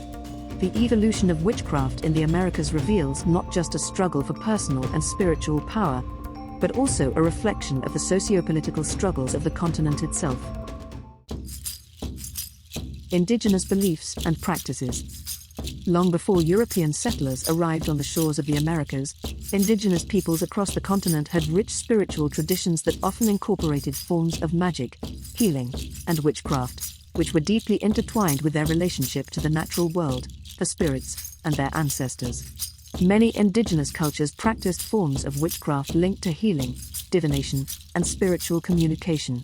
Shamans, medicine people, and spiritual leaders acted as intermediaries between the human world and the spirit realm, using herbs, chants, dances, and rituals to heal physical and spiritual ailments. In some traditions, these practitioners were believed to possess the ability to communicate with the spirit world to bring about protection or seek justice. Witchcraft in indigenous traditions often revolved around the honoring of spirits and ancestors, with certain individuals able to communicate with these spiritual entities to access knowledge and power. Some practiced forms of sorcery to protect against enemies, while others performed rituals to ensure fertility or success in hunting and farming. However, the arrival of European colonizers disrupted these practices, as they sought to eradicate indigenous spiritual traditions and replace them with Christianity. The use of traditional magic and healing was criminalized, and those who continued these practices were often labeled as witches and persecuted. Despite this, many indigenous spiritual practices persisted, either hidden or integrated into new forms of religious expression. European witchcraft in the New World. European settlers brought with them their own views on witchcraft, which were deeply rooted in superstition, fear, and religious orthodoxy. Witchcraft was seen as a direct challenge to Christianity and the established social order. When these European ideas collided with the diverse spiritual practices already in place in the Americas, it led to some of the most notorious witch hunts in history. One of the most infamous examples of European-inspired witchcraft persecution in the Americas is the Salem witch trials in colonial Massachusetts in 1692. Fears of witchcraft spread quickly through the Puritan community, fueled by religious fervor, economic instability, and personal rivalries. This panic resulted in the execution of 20 people, most of them women, with hundreds more accused and imprisoned. The trials have become emblematic of the dangers of mass hysteria, religious intolerance, and scapegoating. However, Salem was not the only place in the Americas where witchcraft accusations led to deadly consequences. Throughout the American colonies, witchcraft trials were widespread. In Virginia, Maryland, and Connecticut, many individuals, particularly women, were accused of witchcraft and faced persecution, imprisonment, or execution. These trials were often characterized by fear, superstition, and an effort to control women's social roles. We will explore these witch trials in more detail later in the video. The role of slavery and African traditions. The transatlantic slave trade brought millions of Africans to the Americas, many of whom carried with them spiritual practices and beliefs rooted in African traditions of witchcraft and sorcery. These beliefs were often merged with Christianity and indigenous spiritual practices, resulting in the creation of unique forms of witchcraft and magic in the Americas. In the Caribbean and parts of the southern United States, enslaved Africans developed spiritual systems like voodoo in Haiti, obeah in Jamaica, and other African diasporic traditions. These systems blended African religious practices with elements of Catholicism and indigenous beliefs, creating powerful rituals of spiritual resistance. Witchcraft in these traditions often involved the invocation of spirits, ancestor worship, and healing practices, serving as essential tools for survival and resistance to colonial oppression. For enslaved Africans, witchcraft and magic became powerful means of resisting the dehumanizing forces of slavery. Through magical rituals, They sought protection from violence, asserted control over their lives, and maintained a connection to their cultural heritage. Accusations of witchcraft were sometimes used by enslaved individuals as a way to challenge the authority of slave owners and the colonial system itself. What Europeans often dismissed as superstitions were, in fact, potent tools of survival and defiance. Witchcraft in the early United States. In the early United States, witchcraft was closely linked to the tensions between colonialism, religion, and social order. The rise of new religious movements and the frontier spirit gave way to alternative spiritual practices, some of which incorporated elements of witchcraft. One such movement was the spiritualist movement of the 19th century, which sparked a resurgence of interest in the supernatural. People, particularly women, sought to communicate with the dead through mediums, seances, and other practices often seen as occult. While spiritualism was not strictly witchcraft, it shared many themes, such as communication with spirits and the use of magic for personal empowerment, making it an important precursor to modern witchcraft practices and the Wicca movement. In the mid-20th century, the modern witchcraft movement took further shape with the rise of Wicca, a contemporary pagan religious movement founded by figures like Gerald Gardner and Doreen Valiente. Wicca combined elements of European witchcraft with modern pagan beliefs, promoting the worship of nature, deities, and the practice of magic in a positive and ethical context. While we will explore Wicca and modern witchcraft in much more detail later in this study, it is important to note that Wicca significantly influenced the broader neo-pagan and witchcraft movements in the United States and beyond, shaping contemporary practices of witchcraft today. Modern witchcraft in the Americas. Today, witchcraft in the Americas is a vibrant and diverse spiritual practice, with practitioners across the continent engaging in everything from spellcasting and ritual magic to eco-spirituality. The modern witchcraft movement has been shaped by various influences, including indigenous practices, European occultism, and the spiritual traditions of African-descended communities. Wicca and other neo-pagan movements have gained significant traction, particularly in the United States, Canada, and parts of Latin America. These movements have helped popularize a more positive view of witchcraft, emphasizing harmony with nature, reverence for the earth, and the pursuit of personal empowerment. In contrast to the demonized witches of the past, modern witches view their practices as spiritual rather than sinister.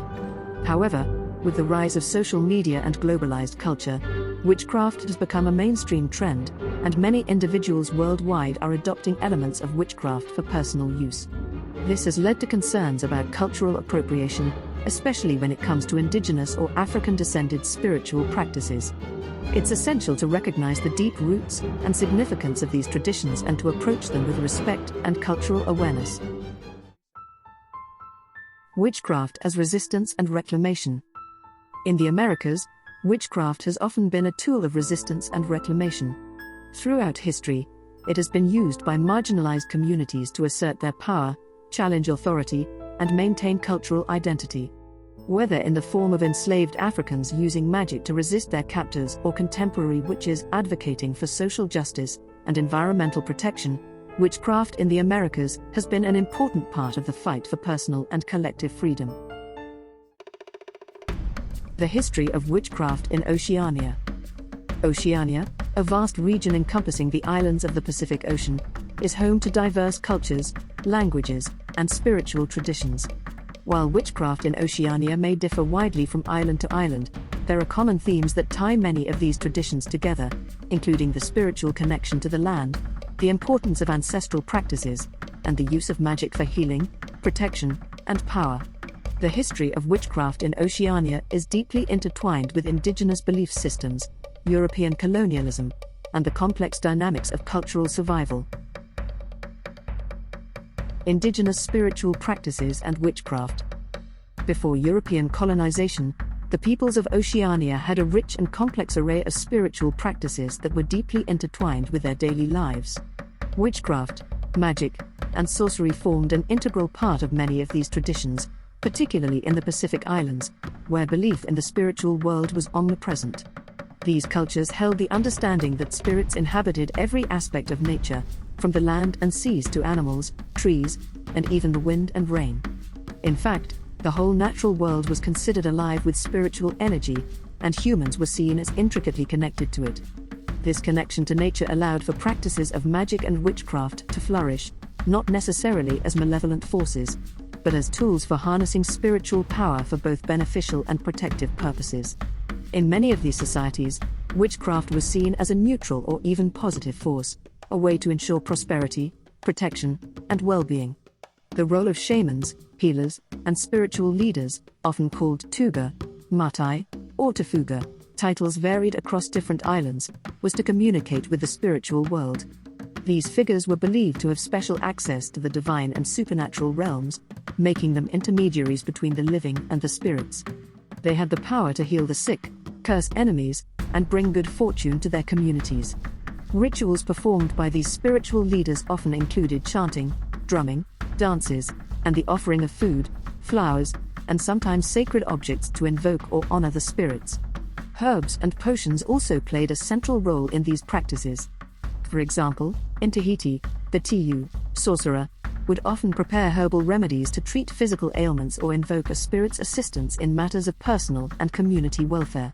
The idea of invoking spirits was central to much of the witchcraft in Oceania. Powerful spirits were thought to reside within the natural world, ancestral spirits, nature deities, and Atua, supernatural beings, who controlled the elements and influenced the world of the living.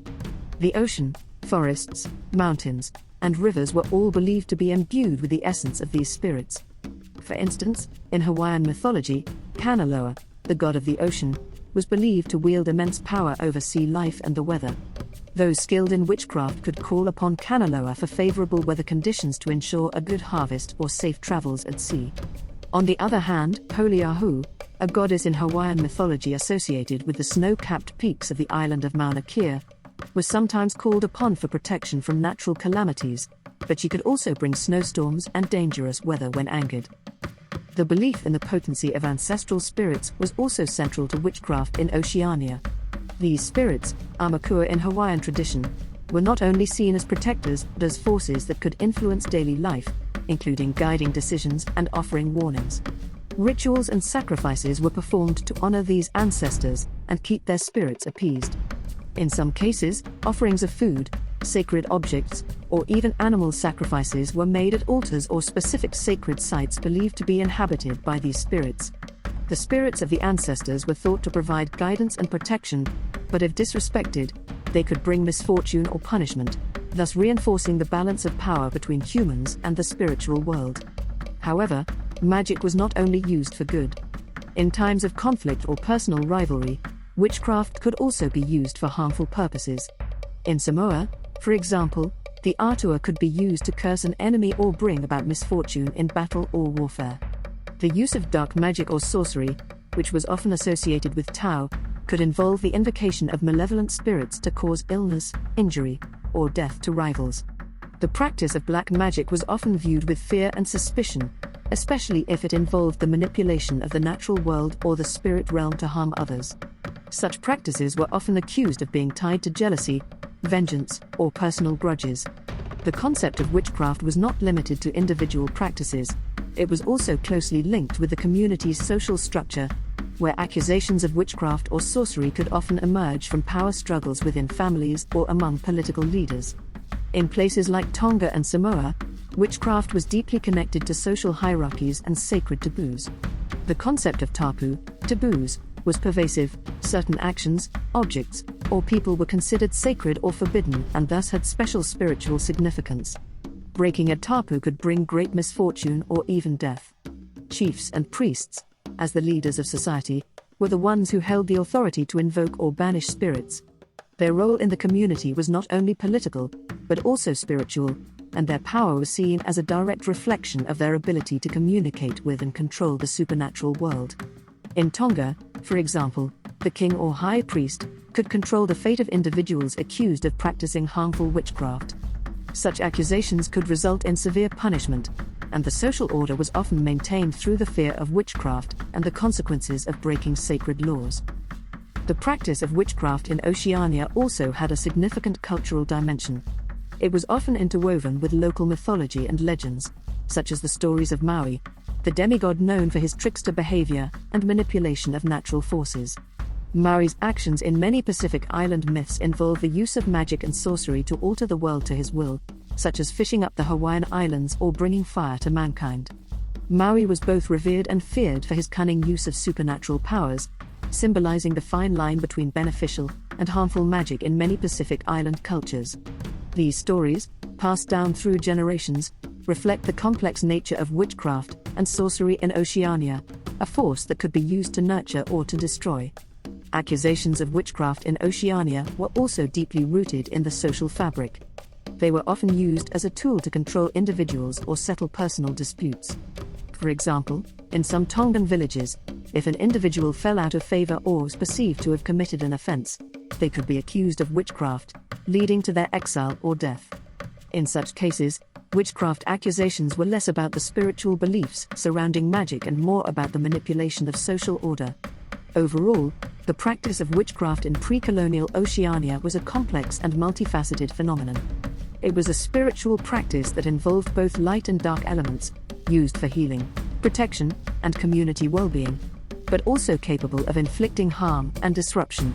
At its core, witchcraft was deeply linked with the belief in powerful spirits, ancestors, and the forces of nature that governed both the seen and unseen world. The diversity of these practices, and their deep integration into the cultural, social, and political lives of these communities, made witchcraft an essential aspect of the spiritual landscape in the Pacific Islands. European colonial influence and witchcraft accusations.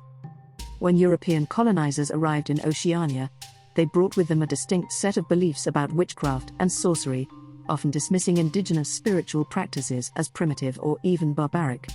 Missionaries, settlers, and colonial authorities sought to replace these long-established traditions with Christianity, viewing the native practices as heathen and in need of eradication. This led to the suppression and criminalization of indigenous beliefs, including those related to witchcraft, as the European colonizers tried to impose their worldview on the Pacific Island populations. Missionary influence played a major role in demonizing traditional spiritual practices. In many regions of Oceania, indigenous witchcraft was actively condemned and rejected as a sin against the Christian God. Converts were taught to abandon the heathen ways of their ancestors in favor of Christian teachings, resulting in the loss of many ancient spiritual practices.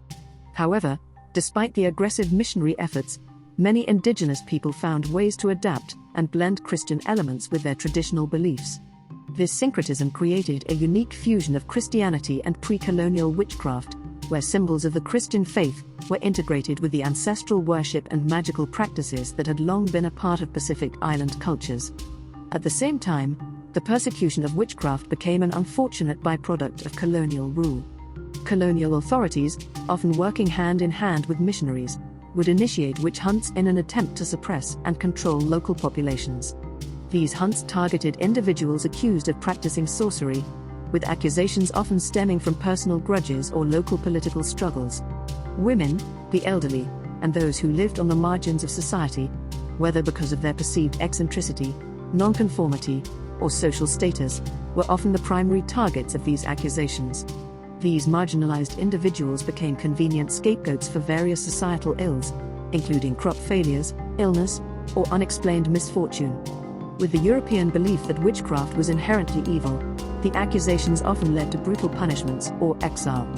In many cases, these accusations were not just about belief in witchcraft, but also about reinforcing colonial power structures and undermining the authority of local spiritual leaders who had previously held sway over their communities. While the large-scale witch hunts that characterized European history were not fully replicated in Oceania, the presence of European settlers in the region still shaped how witchcraft was perceived and dealt with. Witchcraft was viewed as a direct challenge to colonial authority and was often perceived as a subversive force. In some instances, European settlers engaged in violent acts against those accused of witchcraft, further reinforcing the idea that indigenous belief systems were a threat to their colonial rule. The fear of witchcraft, inherited from European traditions, was used to maintain control over the local population, and this dynamic contributed to a lasting fear and repression of indigenous spiritual practices. These events marked a turning point in the spiritual landscape of Oceania, as many traditional practices were forced underground or entirely erased from the collective consciousness due to colonial influence. post-colonial witchcraft and spiritual revival. After the end of colonial rule in much of Oceania, many indigenous cultures experienced a revival of their traditional spiritual practices, including those related to witchcraft and magic. With the rejection of colonial and Christian religious frameworks, there was a resurgence of pre-colonial belief systems that emphasized the power of ancestral spirits, the natural world, and the use of magic for both personal and communal benefit. This revival was part of a larger movement to reclaim cultural identities and assert indigenous sovereignty over spiritual and cultural practices that had been suppressed during colonial rule. In modern-day Oceania, witchcraft continues to be practiced, though it has evolved into a blend of traditional practices and modern influences. In countries like Papua New Guinea, the Solomon Islands, and Vanuatu, witchcraft is still a significant part of social life. However, accusations of witchcraft are often tied to contemporary issues, such as political tensions, disputes over resources, and power struggles within communities. These accusations are sometimes used as a tool for social control or as a form of retribution against perceived enemies, reflecting the complex relationship between witchcraft and the ongoing dynamics of power and inequality. Witchcraft and gender in Oceania. In Oceania, the practice of witchcraft has historically been gendered, with women occupying central roles in both the practice and persecution of witchcraft. Women were often the primary healers, spiritual leaders, and caregivers in many indigenous cultures, using magic, rituals, and medicinal knowledge to protect and nurture their communities. Their roles in maintaining the health and well-being of the people granted them significant influence and respect, but this very power also made them vulnerable to accusations of witchcraft. In times of social unrest, illness, or crop failure, women with knowledge of herbal remedies and spiritual practices could be scapegoated, especially if their powers were seen as threatening or misunderstood. These women often found themselves in precarious positions, where their healing and spiritual practices could be cast in a sinister light, especially when the community was desperate for answers to inexplicable problems. At the same time, witchcraft accusations in some oceanic cultures served as a tool of patriarchy, used to control and suppress women. Patriarchal structures, both pre-colonial and colonial, often viewed women, who wielded significant power through their spiritual practices or social influence, as threats to male authority. Women who were perceived to be challenging the status quo by possessing spiritual or magical power could be accused of witchcraft and become the targets of social ostracism, punishment, or even execution. These accusations were frequently grounded in gendered power dynamics, with men using the charge of witchcraft to undermine women's autonomy or authority. In this context, witchcraft accusations were not just about spiritual beliefs, but were deeply intertwined with the struggle for control over women's roles in society, often framing women as either protectors or threats to the social order. Witchcraft and social change. Witchcraft continues to play a significant role in the social and political life of many oceanic communities, serving as a form of resistance, a means of challenging injustice, and a way for individuals to assert agency in the face of modern challenges. In certain regions, witchcraft has become intertwined with broader social and political movements, particularly in areas like Vanuatu and Papua New Guinea, where it has been used to resist the influence of Western economic and political systems. By reasserting control over traditional spiritual practices, communities in these areas reclaim a sense of cultural identity and challenge the lasting legacies of colonialism.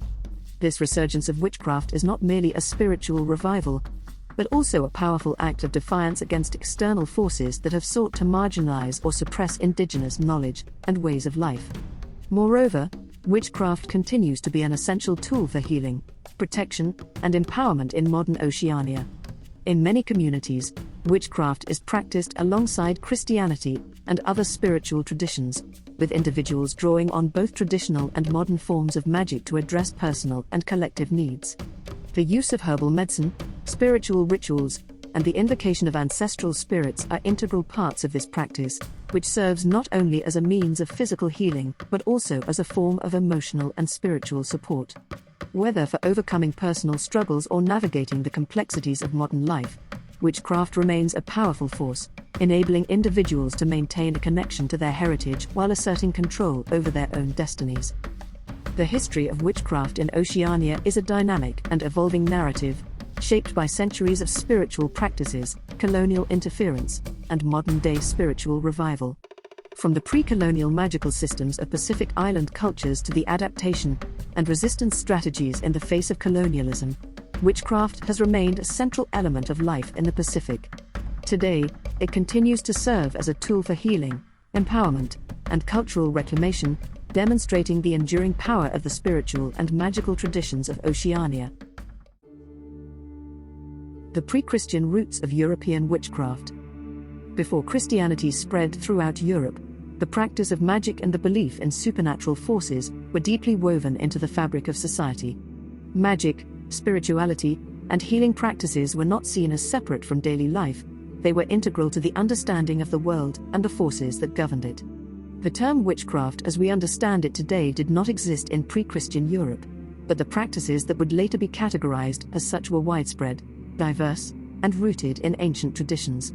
These practices were often deeply intertwined with the religious beliefs and societal structures of early European cultures. This chapter will explore the rich and varied roots of European witchcraft, focusing on the pre-Christian practices and beliefs that shaped its development. Pagan spiritual practices, the foundations of witchcraft. In early European societies, the natural world was seen as sacred and infused with divine power. Trees, rivers, stones, and animals were believed to possess spirits, and the cycles of nature were revered as symbols of divine order. The practices associated with what would later be called witchcraft were often seen as ways of tapping into these natural forces, negotiating with spirits, and working in harmony with the earth. Celtic traditions, the Druids and nature magic. One of the most influential and well-documented sources of pre-Christian witchcraft in Europe comes from the ancient Celtic cultures, which flourished across the British Isles, Gaul, and parts of Central Europe. The Celts had a rich spiritual tradition that blended animism, ancestor worship, and a deep reverence for the natural world. Magic was seen as a natural part of life, and the ability to communicate with the spirit world was a highly regarded skill. At the center of Celtic religious practice were the Druids, a priestly class who acted as spiritual leaders, judges, and advisors. The Druids were believed to possess great knowledge of the natural world, and they were intimately connected with the forces of nature. They performed ceremonies in sacred groves, which were seen as portals between the physical and spiritual realms, and it was said that they could speak to the gods and spirits through rituals, prayers, and sacrifices. The Druids also held knowledge of herbalism and medicine, and many were skilled in the art of healing, offering remedies for ailments by using the plants and herbs that grew in the forests and meadows. The Druids were not only religious leaders, but also practitioners of magic. They were believed to have the power to influence events, predict the future, and cast spells. One of the most famous magical practices attributed to the Druids is their use of oak mistletoe, a plant considered sacred by the Celts. The mistletoe was believed to possess great magical properties, and it was used in healing rituals and as a symbol of fertility. The Druids were said to harvest mistletoe with a golden sickle, a process steeped in ceremonial rites. The story of Boudica, the queen of the Iceni tribe in ancient Britain, offers a glimpse into the intersection of Celtic spirituality and witchcraft. Before leading a rebellion against the Romans, Boudica consulted the Druids for guidance, and it is said that they foretold her victory. This belief in the power of divination and the connection between leaders and spiritual practitioners underscores the central role that magic and spirituality played in pre-Christian Celtic societies. Norse traditions, the Volvas and Seder magic. Across the North Sea, the Norse cultures of Scandinavia also had a rich tradition of magic and spiritual practices, which laid the groundwork for what we think of as witchcraft in early Europe. Central to Norse magic were the Volvas, prophetesses or seers who were believed to have the ability to foretell the future and communicate with the gods. The Volvas were often women who traveled from village to village, offering their services as diviners, healers, and spiritual guides. They were highly respected, but also feared for their mysterious abilities. Seder, the Norse form of magic, was a type of sorcery that involved trance states, divination, and the manipulation of spiritual forces. It was said that Seder practitioners could work magic to influence fate and change the course of events. The Seder practitioners were typically women, known as Sidkonas, and they would often enter into a trance-like state in which they believed they could communicate with the gods, particularly Freya, the goddess associated with love, fertility, and magic. The rituals of Seder were said to take place during the winter months, when the veil between the physical world and the spirit world was believed to be thinnest. In Norse mythology, the practice of Seder is most famously associated with Odin, the chief of the gods. While Odin was typically seen as a warrior god, he was also associated with magic and wisdom. He is said to have sacrificed his own eye in exchange for knowledge of the runes, the ancient symbols believed to hold powerful magical properties. Odin's pursuit of knowledge and power through magic, particularly his involvement with Seder, reflects the deep connection between magic and divine power in Norse traditions. One of the most famous stories from Norse mythology involving magic is the tale of Volva and her prophecy to the god Odin. When Odin sought wisdom, he journeyed to the land of the dead and met with a Volva who foretold the future of the gods, including the coming of Ragnarok, the end of the world. This tale highlights the importance of seers and magical practices in Norse culture, where those who could access hidden knowledge were seen as essential figures in society. Slavic traditions, the power of the elements and spirits. In Eastern Europe, Slavic traditions also featured forms of magic and witchcraft that were closely tied to the natural world. The Slavs believed in a vast array of spirits, from household gods to forest deities, each of whom controlled different aspects of the natural world. Central to Slavic witchcraft were the rodnovari, priests and priestesses who performed rituals to honor the spirits of the land and the elements. These rituals were often conducted in sacred groves or near rivers, where it was believed the spirits were most active. Slavic witchcraft was also closely connected to herbalism and healing practices. Women, known as Zaradi, were often the keepers of herbal knowledge and were sought after for their healing abilities. They were believed to have the power to use plants, herbs, and potions to treat ailments and cure diseases. Some also practiced divination, using methods like casting runes or interpreting the movement of birds and animals. One famous story from Slavic folklore is that of Baba Yaga, a powerful and enigmatic figure who is often depicted as a witch-like character living in a hut that stands on chicken legs. Baba Yaga is known for her magical abilities, including the power to shapeshift, summon storms, and control the elements. In many tales, she acts as a wise old woman who offers guidance to those who seek her help, though she is equally capable of being dangerous if she is not approached properly. Baba Yaga embodies the dual nature of witchcraft in Slavic traditions, both a force of wisdom and a potential threat. The history of the Bruja. The Bruja, or witch, has been a haunting yet captivating figure in Spanish folklore for centuries. Unlike the witches of Northern Europe, whose stories were steeped in notions of heresy and direct pacts with the devil, the Bruja occupied a complex space in Spain's cultural and spiritual history. She was both feared as a malevolent force and respected as a bearer of ancient knowledge, deeply rooted in the traditions of folk healing, herbal medicine, and magic. Pre-Christian roots, healers and keepers of ancient knowledge.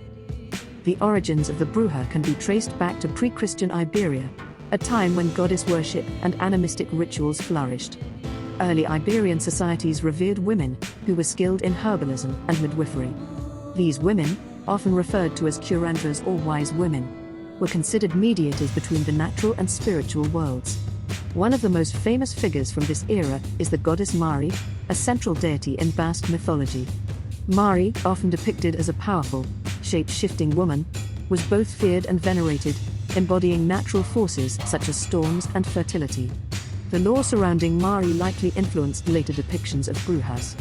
As Christianity spread across the Iberian Peninsula, these pagan traditions were reinterpreted as dangerous heresies. Practices once associated with healing and protection became labeled as witchcraft, and the wise women were demonized as brujas.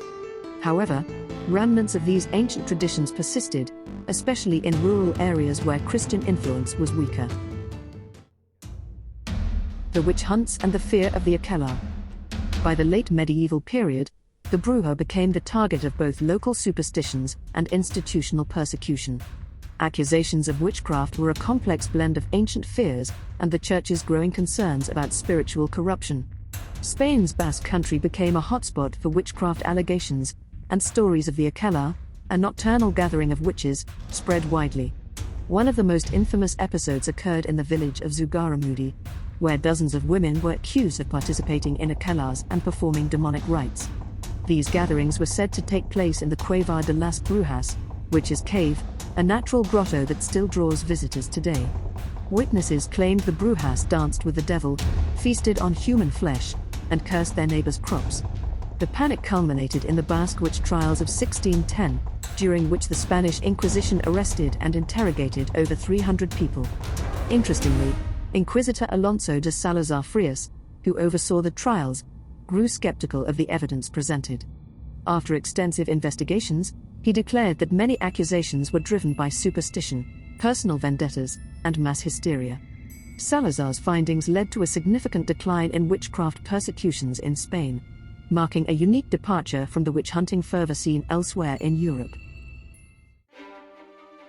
Legends of the Bruja, stories that endure.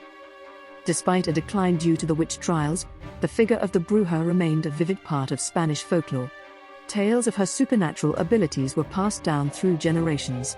One popular story is that of La Tía Casca, a legendary Bruja from Aragon.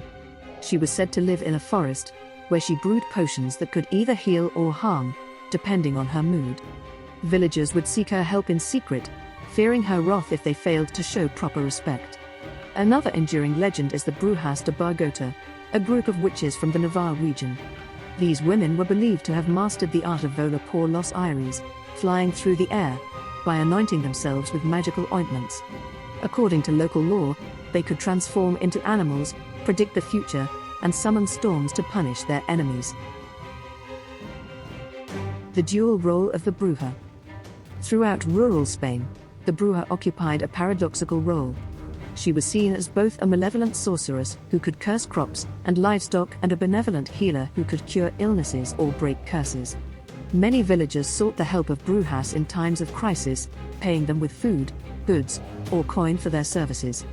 These women often worked outside the formal structures of religion and medicine, challenging the authority of both the church and the state. The Bruja in modern times, from villain to icon. In modern times, the Bruja has undergone a remarkable transformation. Once a symbol of fear and malevolence, she has been reclaimed as an emblem of empowerment and resistance, particularly within feminist movements. The Bruja is celebrated as a figure of defiance, an archetype of women who were persecuted for their independence, knowledge, and refusal to conform. Today, the legacy of the Bruja is visible in literature, art, and popular culture. Authors like Rosalía de Castro and filmmakers such as Alex de la Iglesia have explored the enduring power of the Bruja mythos, blending historical accounts with imaginative storytelling. Meanwhile, festivals like the annual Aquela celebrations in Zugarramurdi honor the historical significance of these women, transforming their once-feared legacy into a source of cultural pride. The Bruja stands as a testament to Spain's rich and complex history, embodying the tension between fear and fascination, oppression and resilience. From ancient goddess worship to modern feminist iconography, the Bruja continues to captivate and inspire, her story as multifaceted as the land that gave her life. Witchcraft in ancient Rome. In ancient Rome, love, sex, and magic often overlapped in the most fascinating and sometimes terrifying ways. Roman society was rife with superstitions, and love potions, along with the ability to manipulate love and attraction, were considered powerful and dangerous. Magic was taken so seriously that the state actually had laws to control it. The Lex Cornelia, a law passed in 81 BCE, criminalized harmful magic, including spells and potions that could affect people's love lives. The use of such magical means to influence someone's feelings was viewed not only as a moral transgression, but also a breach of personal autonomy. It was like using magic as a form of social manipulation or emotional control, actions that the Roman state certainly didn't tolerate. Can you imagine walking into a Roman courtroom with a complaint about a neighbor who had slipped a fall in love with me forever potion into your wine? Or a wife suing her husband for being enchanted by a love spell? These kinds of cases weren't as far-fetched as you might think. In fact, magic was an everyday part of Roman life, and the desire to influence another's feelings, especially when it came to love, was considered both a common practice and a dangerous one. A potion might be brewed by a local sorceress, or maga, to make someone fall desperately in love, or, conversely, to make them forget their affections. There were even reports of entire neighborhoods embroiled in legal disputes over love potions gone awry. In ancient Rome, you didn't just need a lawyer if someone stole your property. You might need one if they enchanted your spouse or lover. The punishment for using these love spells wasn't just legal, though. In some cases, the person accused of using magic could face social ostracism, exile, or even death if the magic caused irreversible harm or deep personal loss. The Romans didn't take lightly the idea that someone's emotions could be manipulated by an external force, especially if it led to infidelity or heartbreak. Pliny the Elder, a passionate critic of magic. One of the most fascinating sources of information about Roman magic comes from the naturalist and historian Pliny the Elder, who was both a scholar and a staunch critic of magical practices. Pliny often spoke out against the more extreme elements of Roman superstition, but he did acknowledge the prevalence and power of love magic in Roman society. In his work Natural History, Pliny goes into startling detail about the bizarre and unsettling methods by which witches could manipulate love, lust, and desire. One of his more vivid examples is the belief that witches could steal a man's libido, or his ability to desire a woman, by burying a rooster's head in his garden. The image alone is enough to evoke a sense of both mystery and discomfort. According to Pliny, the rooster was a symbol of virility, and by burying its head in the soil, a witch could disrupt a man's sexual energy, leaving him impotent or unable to perform. The idea that a simple buried object could take away a man's sexual prowess was a powerful reflection of how deeply Romans feared the unknown forces that could control their bodies and relationships. This was no small matter. Pliny also recorded how some women believed that they could use love potions to enhance their sexual attraction or charm. They might infuse perfumes or oils with magical properties, or even manipulate the tastes of food or drink to sway someone's heart. These kinds of actions weren't merely seen as quirky or harmless. They were considered manipulative acts of power, and if they backfired, they could cause chaos in relationships and society at large. Modern connections, the seductive names and scents of modern perfumes. Interestingly, many of the ingredients used in ancient love potions continue to be prevalent in modern-day perfumes, often with seductive-sounding names meant to evoke allure and attraction. Contemporary fragrance houses still use ingredients like rose, vanilla, and amber, scent notes that have carried their magical and sensual associations through the centuries. Names such as opium, sherry, or secret obsession suggest a certain mystique, invoking the same seductive magic that ancient potions sought to harness. These modern perfumes often promise to enhance one's attraction or aura, much like the love potions of the past. For example, vanilla, historically used in ancient magical tinctures, is still considered a warm, sensual scent in contemporary perfumery, known for its comforting and aphrodisiac qualities. Similarly, rose, with its long-standing association with love, remains a cornerstone of many romantic perfumes. The use of these ingredients is no coincidence, they carry with them centuries of magical and cultural significance. In today's world, the act of wearing a fragrance is still seen as a form of personal magic. The perfume you choose can shape your identity, influence the way you are perceived, and even attract or repel others based on the subconscious power of scent. Just as ancient Roman women used perfumes and oils to manipulate the hearts of others, the modern world uses the allure of fragrance to evoke emotion and create connection, or to enhance allure in romantic relationships. Witches, potions, and the fear of manipulation. The ancient Romans, like the Greeks before them, had an abiding fear of magic that could influence or control others. The power of witches to use potions and charms to alter emotions or affections was one of the most disturbing facets of Roman magical practices. Women, in particular, were the primary agents of this type of magic. Witches or magi were often depicted as using their magic for personal gain, often seeking to manipulate men or lovers. In many ways, these potions weren't just seen as love aids, but also as tools of social control. The idea that a woman could take control of a man's emotions, even against his will, was viewed as a profound disturbance of the natural order. That's why the Roman legal system responded so forcefully to accusations of witchcraft and manipulation. When someone wielded the power to bend another's will through supernatural means, it was seen as an infringement on free will and personal autonomy, a theme that echoes through history, as concerns about love spells persist in various forms today. One particularly notorious incident, recorded by Roman authors, was the case of a woman named Canidia, who was accused of using magic to force a young man to fall in love with her. In one story, she is depicted as creating a potion so powerful that it could both ensnare and harm the target. Canidia's reputation as a dangerous sorceress spread throughout Rome, and she was both feared and despised for her alleged magical exploits. Her name became synonymous with dark magic and obsession, embodying the ancient fear that magic could be used for personal, romantic, or even deadly manipulation. The enchantment of everyday life. The use of magic in ancient societies was a deeply embedded practice, often intertwining with religion, everyday life, and social structures. In particular, ancient Roman culture was uniquely preoccupied with love, sex, and libido in its magical practices. Unlike other ancient cultures, where magic was often concerned with agricultural fertility, protection, or military success, the Romans seemed particularly fascinated by the power to influence human relationships, emotions, and sexual desire. This was not merely a passing interest, but a pervasive aspect of Roman magic, woven into the very fabric of daily life, social interaction, and even political affairs. Roman preoccupation with love magic.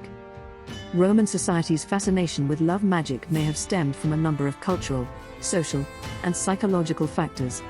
The Roman Empire, with its vast reach and diverse population, was a complex society where individual desires and personal relationships played a significant role in both private and public life.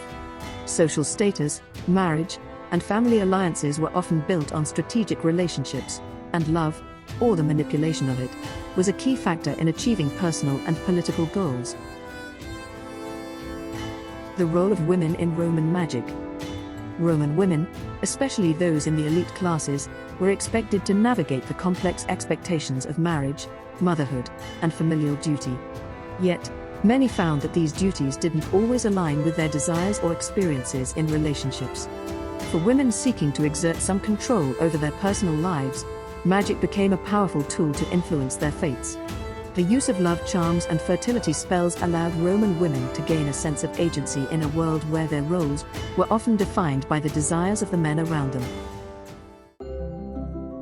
The influence of Venus and Juno.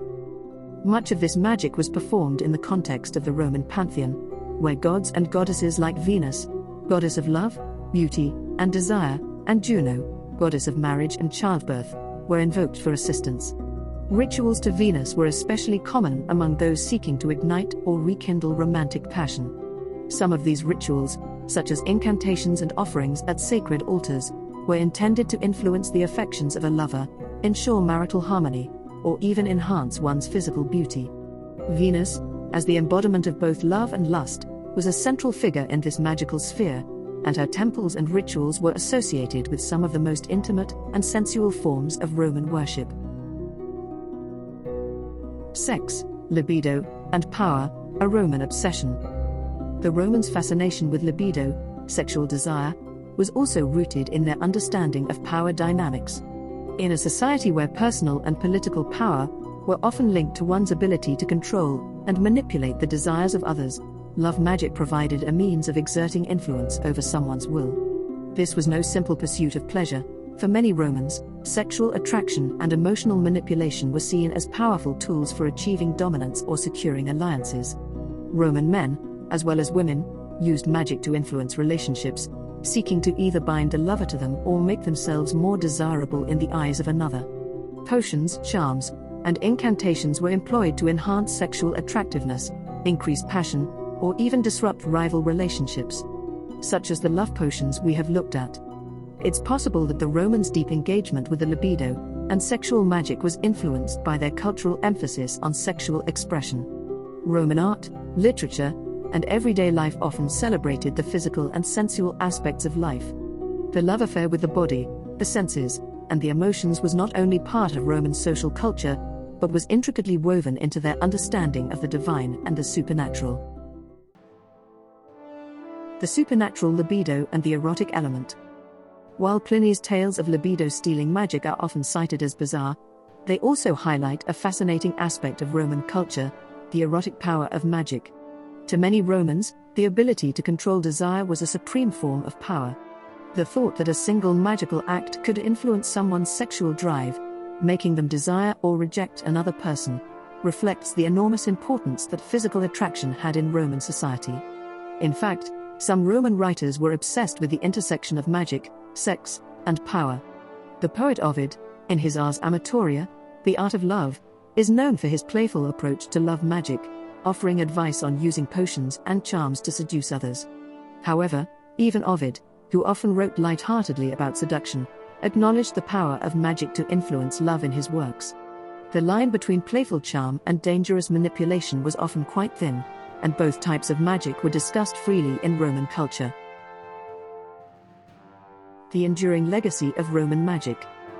The concept of love potions, magical manipulation, and the fear of witches in ancient Rome may seem strange by modern standards, but they reveal deep truths about the ways in which love, power, and autonomy were intertwined in Roman society. Love potions were not merely whimsical concoctions, they represented the potential to control and influence others in ways that were considered both dangerous and enticing. The legacy of these magical practices, and the legal measures taken to control them, has endured through the ages, showing just how deeply humanity has always feared the power of love, and the lengths we will go to in order to harness it. Witchcraft in the Middle Ages. Let us turn now to medieval Europe, where things take a dark and chilling turn. Imagine yourself as a healer, a humble village woman known for your knowledge of herbs and remedies. You brew a simple herbal tea to ease a neighbor's cold. This is harmless enough, right? Wrong. In the eyes of the church, you might as well have been preparing a potion to summon the devil himself.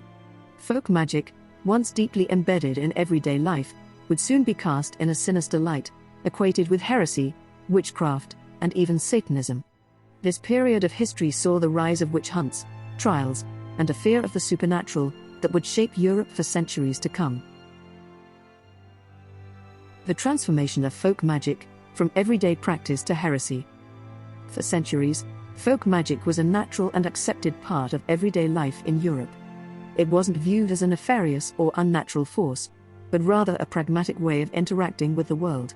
Farmers relied on simple charms and incantations to ensure good harvests, midwives used ancestral knowledge to ease childbirth, and healers prepared remedies from plants and herbs passed down through generations. These practices were often deeply intertwined with local religious beliefs, which blended pagan traditions with Christian faith.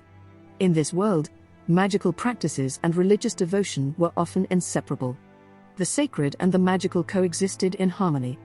Charms and potions were used not as a replacement for prayer or divine intervention, but as supplements to the grace of God. Many common folk turned to Christian saints for protection or favor, believing in the special power these holy figures held over everyday life. It wasn't uncommon for a farmer to carry a small image of Saint Isidore, the patron saint of farmers, in their pocket, or for a mother to recite a prayer to Saint Anne for a safe and healthy delivery. Even charms designed to ward off evil were often inscribed with Christian symbols, a fusion of magic and faith that made folk practices seem more acceptable in the eyes of the church. However, as Europe entered the medieval period, these once accepted practices began to be seen through a new lens, and the transformation of folk magic began. This shift would forever alter the perception of magic, turning practices once associated with healing and protection into something considered heretical and dangerous. The changing winds, the church's increasing power. With the rise of the church's influence, a shift occurred in how the population viewed magic. In the early Middle Ages, the church was still in its formative stages of power. Over time, as the church gained more control over both spiritual and secular affairs, the ancient traditions that had long been interwoven with daily life began to be scrutinized. What was once seen as an innocent remedy or good luck charm began to be viewed with suspicion. The church saw in folk magic a potential challenge to its growing monopoly on spiritual authority. The church's fear of folk magic wasn't unfounded. It was not merely about protecting faith, but about maintaining control over a society that was rapidly changing.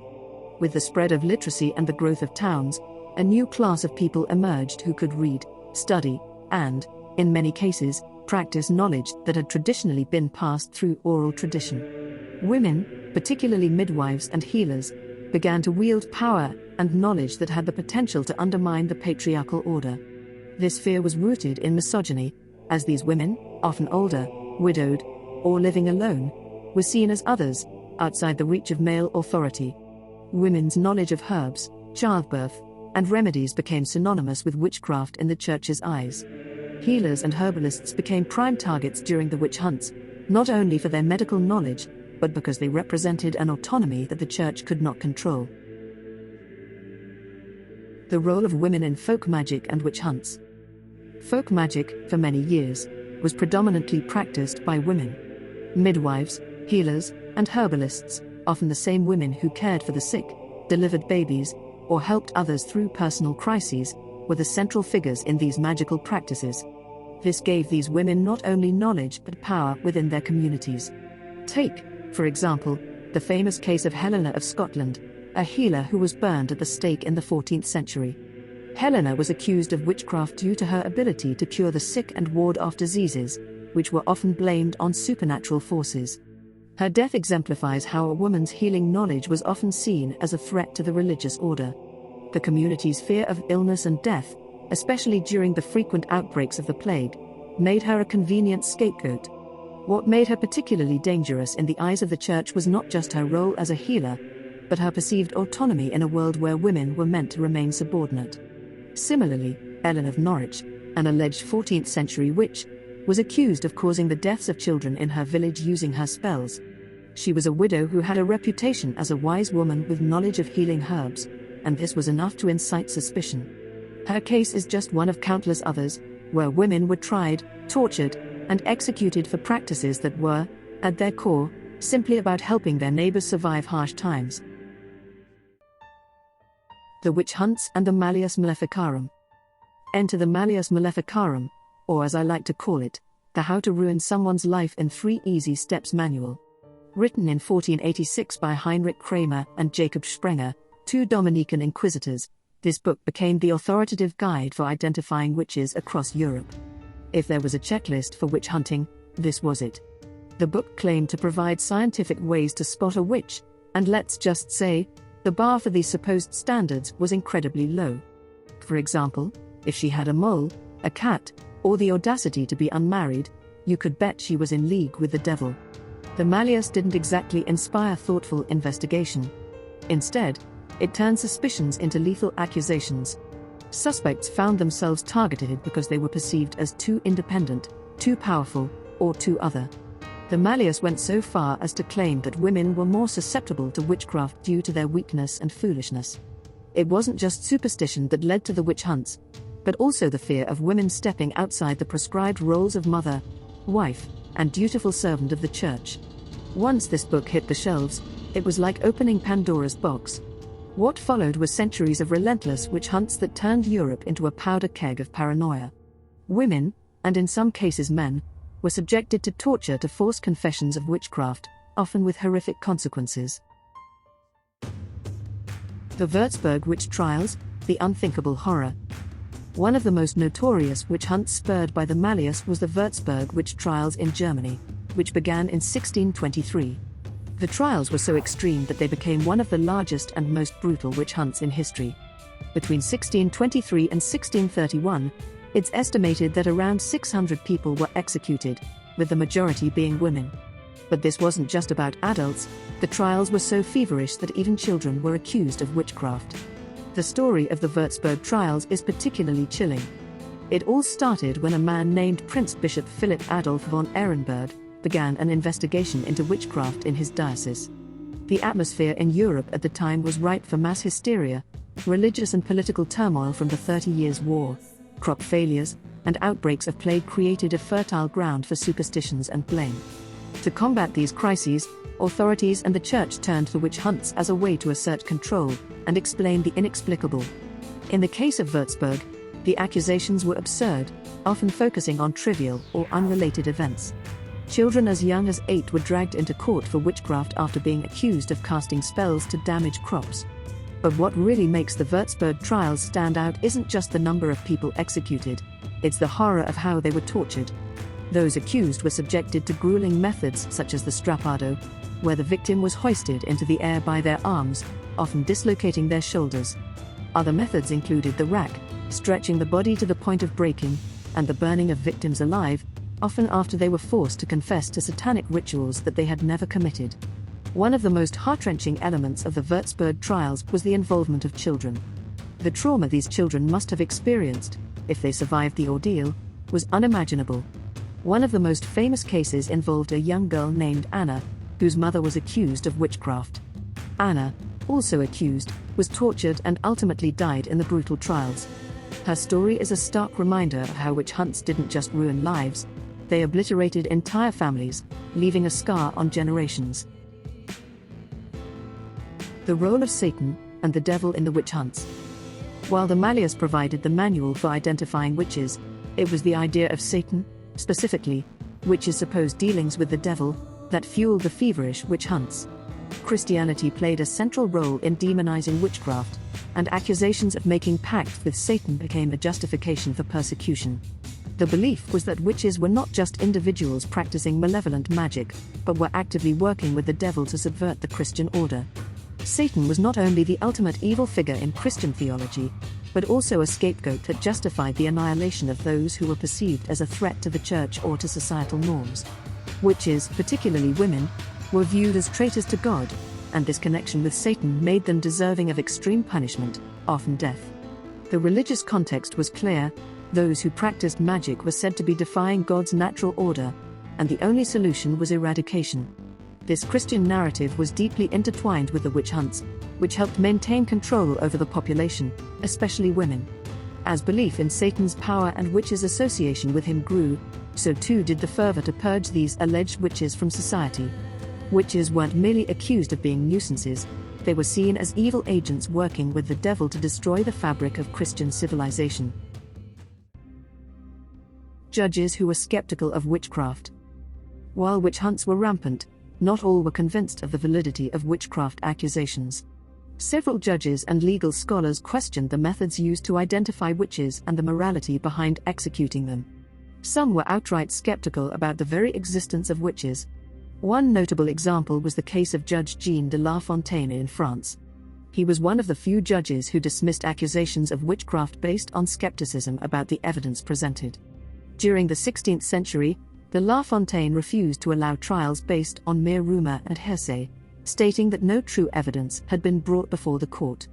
Similarly, in the English trials, Judge George Horne of the 17th century also expressed doubt over witchcraft accusations. He argued that the supposed evidence of witchcraft, such as confessions extracted under torture, was inherently unreliable. These judges often attempted to temper the witch hunts, though they were in the minority during a period of mass hysteria. The work of these skeptical judges was not in vain, as many people were ultimately exonerated. One of the most famous instances of an innocent being freed occurred during the Pendle witch trials of 1612 in England. Despite the pressure to convict, a number of the accused were found innocent, largely due to the efforts of judges who questioned the legitimacy of the evidence. Another example occurred in the trial of Martha Corey during the Salem witch trials in 1692.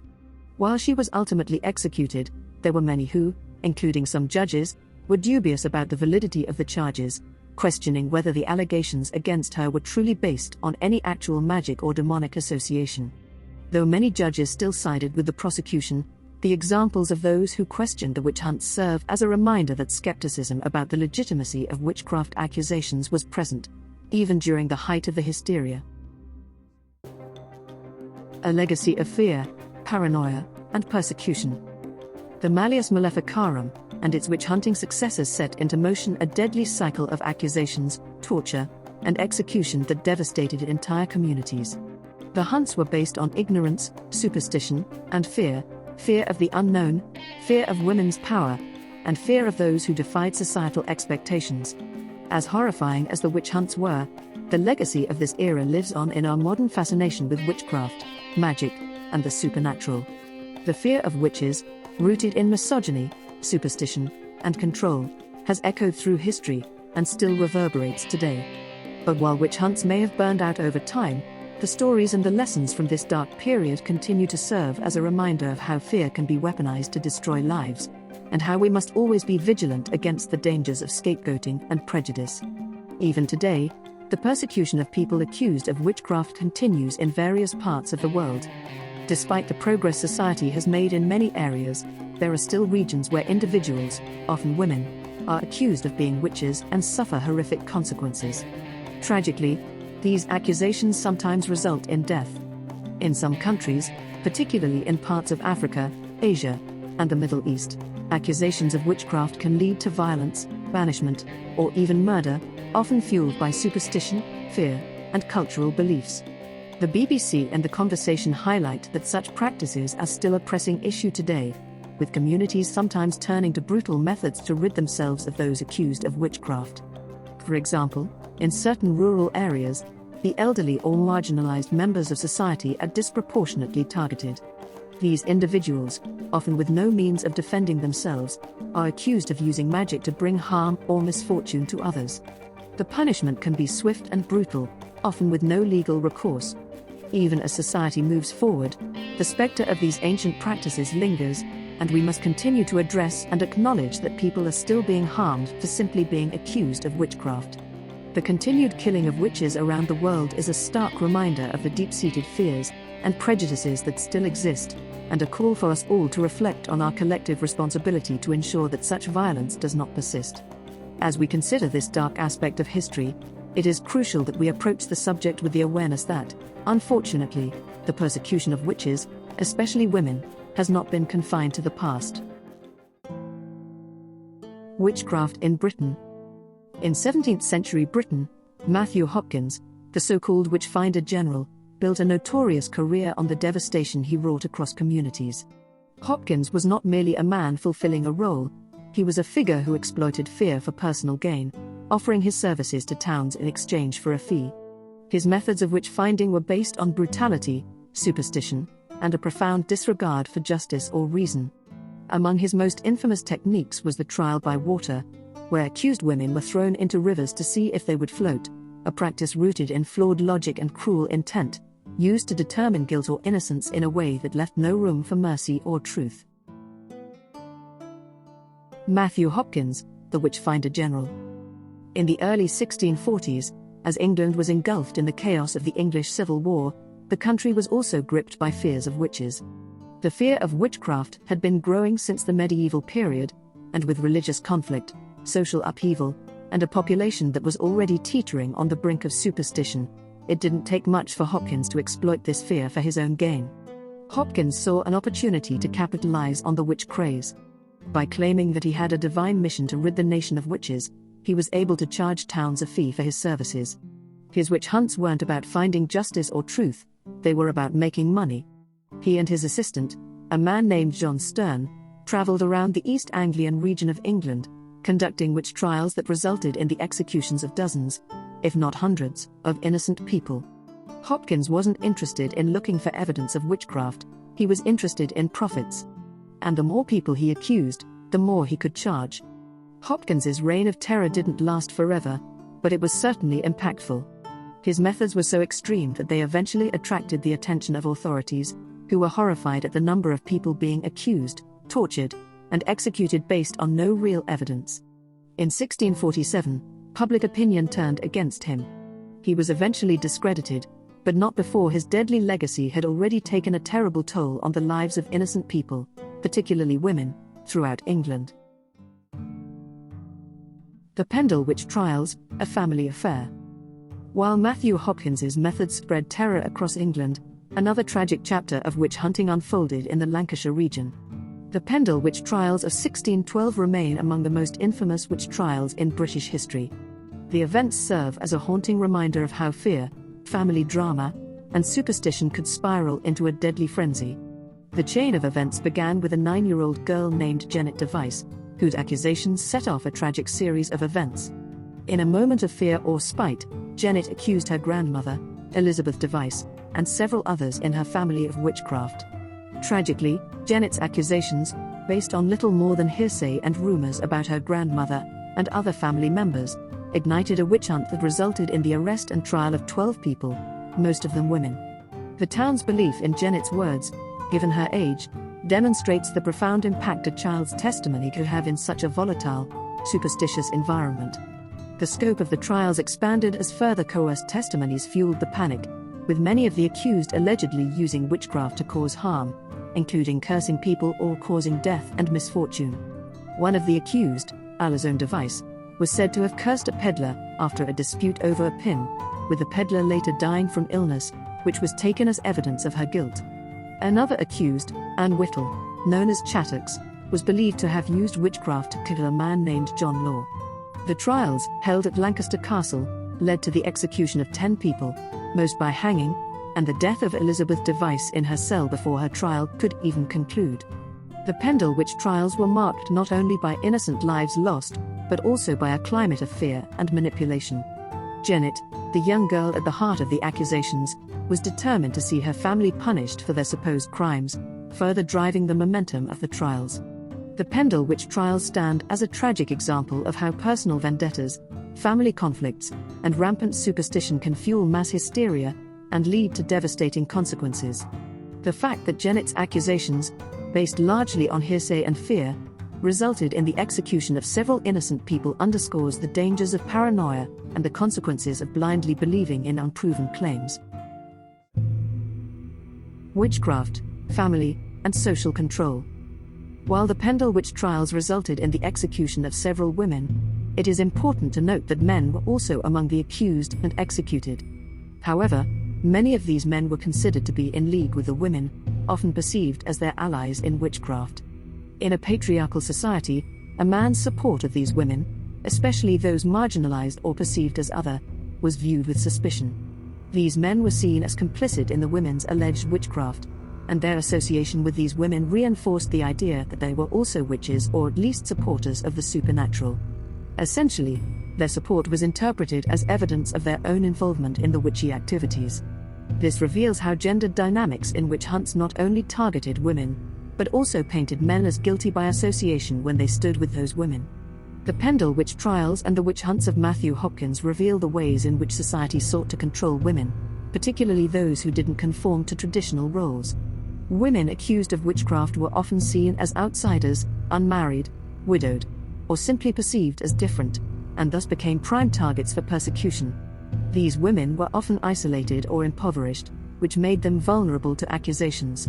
The involvement of family members, as seen with Janet Device's betrayal of her own relatives, highlights the role of personal conflict, manipulation, and the potential for revenge in these trials. The witch hunts were not just about uncovering witchcraft, they were also a way for people to gain power, settle old scores, or assert authority in a deeply patriarchal society. Janet's role in condemning her family, and the broader atmosphere of fear and betrayal, suggests that witch hunts often served as a means of reinforcing social and gender hierarchies. At its core, the Pendle witch trials reflect the deeply ingrained social dynamics of the time, where women were often seen as more susceptible to evil, especially when they were marginalized. The trials were not only an effort to identify witches, but also an expression of a society struggling to maintain control, particularly over women who were seen as challenging traditional norms. This speaks to the broader societal fear of the perceived power of women, who stood outside the boundaries of accepted roles and the desire to reassert patriarchal authority during times of social upheaval. Witch hunts and their legacy. The Pendle witch trials and Matthew Hopkins's rampage through East Anglia are chilling reminders of the destructive power of superstition, fear, and prejudice. While these events happened centuries ago, their legacy still echoes in modern discussions of justice, gender, and power dynamics. The people accused of witchcraft, many of whom were innocent, were simply in the wrong place at the wrong time, caught in the grip of a society that allowed its deepest fears and darkest impulses to flourish unchecked. The witch hunts were not just about magic or the supernatural, they were about control. They were about erasing women who didn't conform to societal norms, whether through independent thought, status, or behavior. And they were about creating scapegoats for the unexplained, for misfortune, and for the societal fractures of the time. Though the witch hunts may have largely ended centuries ago, the lessons from these dark chapters in history remain ever relevant. Fear of the other is still a potent force in society, and the story of the witch hunt serves as a stark reminder of what happens when fear goes unchecked and people's lives are torn apart in its wake.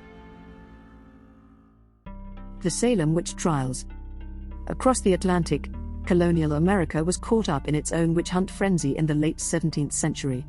While Europe had a long history of witch trials, the American colonies, particularly Salem, Massachusetts, witnessed one of the most notorious and explosive witch hunts in history.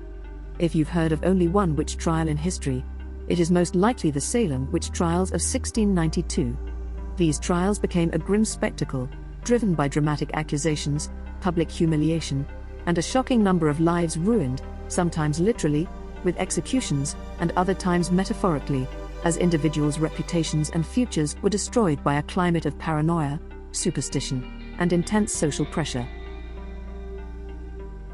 The spark: a couple of girls and some strange fits. The whole disaster began with a seemingly innocuous event. Two young girls, Elizabeth Parris and Abigail Williams, began to have strange fits in Salem Village. They screamed, convulsed, and acted in ways that baffled their parents and the local community.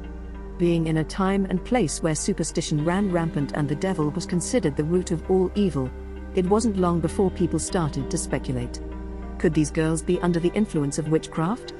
Was something otherworldly tormenting them? Of course, in a deeply religious Puritan society, the devil was the obvious culprit. Witches were considered agents of Satan, and any inexplicable behavior could easily be chalked up to demonic possession. As their fits continued, Elizabeth and Abigail were not just the objects of sympathy, they were the center of a rapidly escalating witch panic. As the girls' fits grew more intense and seemingly uncontrollable, they began accusing people in the community of tormenting them through witchcraft. The accusations started small, but soon, they snowballed into a frenzy. One of the first to be accused was Tituba, an enslaved woman from the Caribbean who worked in the Parris household. Tituba's strange accent and foreign ways made her an easy target in a community suspicious of outsiders and difference. Under intense pressure, Tituba confessed to practicing witchcraft, claiming that she had been coerced by the devil to cast spells and torment the girls. Once Tituba's confession was out, a chain reaction began. Others were accused, some of them based on petty grievances, personal vendettas, or sheer paranoia. The Puritan community, which had already been teetering on the edge due to economic troubles and constant threats from indigenous tribes, was now consumed by a fever of witch hunting that would spiral out of control. The trials: a frenzy of fear, and the power of spectral evidence. As more people were accused, the Salem witch trials quickly turned into a horrific spectacle. The court was swarmed by accusers, many of whom were young girls who had fits and claimed that spirits, spectral images of the accused, were tormenting them. This concept of spectral evidence allowed accusations to be made with very little evidence beyond the testimony of the so-called victims. In one particularly absurd case, a woman named Mary Warren claimed that she saw the specter of the accused attacking her in her dreams, evidence enough, apparently, to send someone to the gallows. The fear was contagious. Neighbors turned on neighbors. Friends accused friends. Family members, desperate to protect themselves, pointed fingers at their own loved ones. The trials weren't about seeking justice, they were about survival in a climate of mass hysteria. Once the courts began accepting spectral evidence, the floodgates opened. The fear of being accused was so strong that people would accuse anyone, even those closest to them, just to save themselves from suspicion. The victims: lives ruined, some never to return.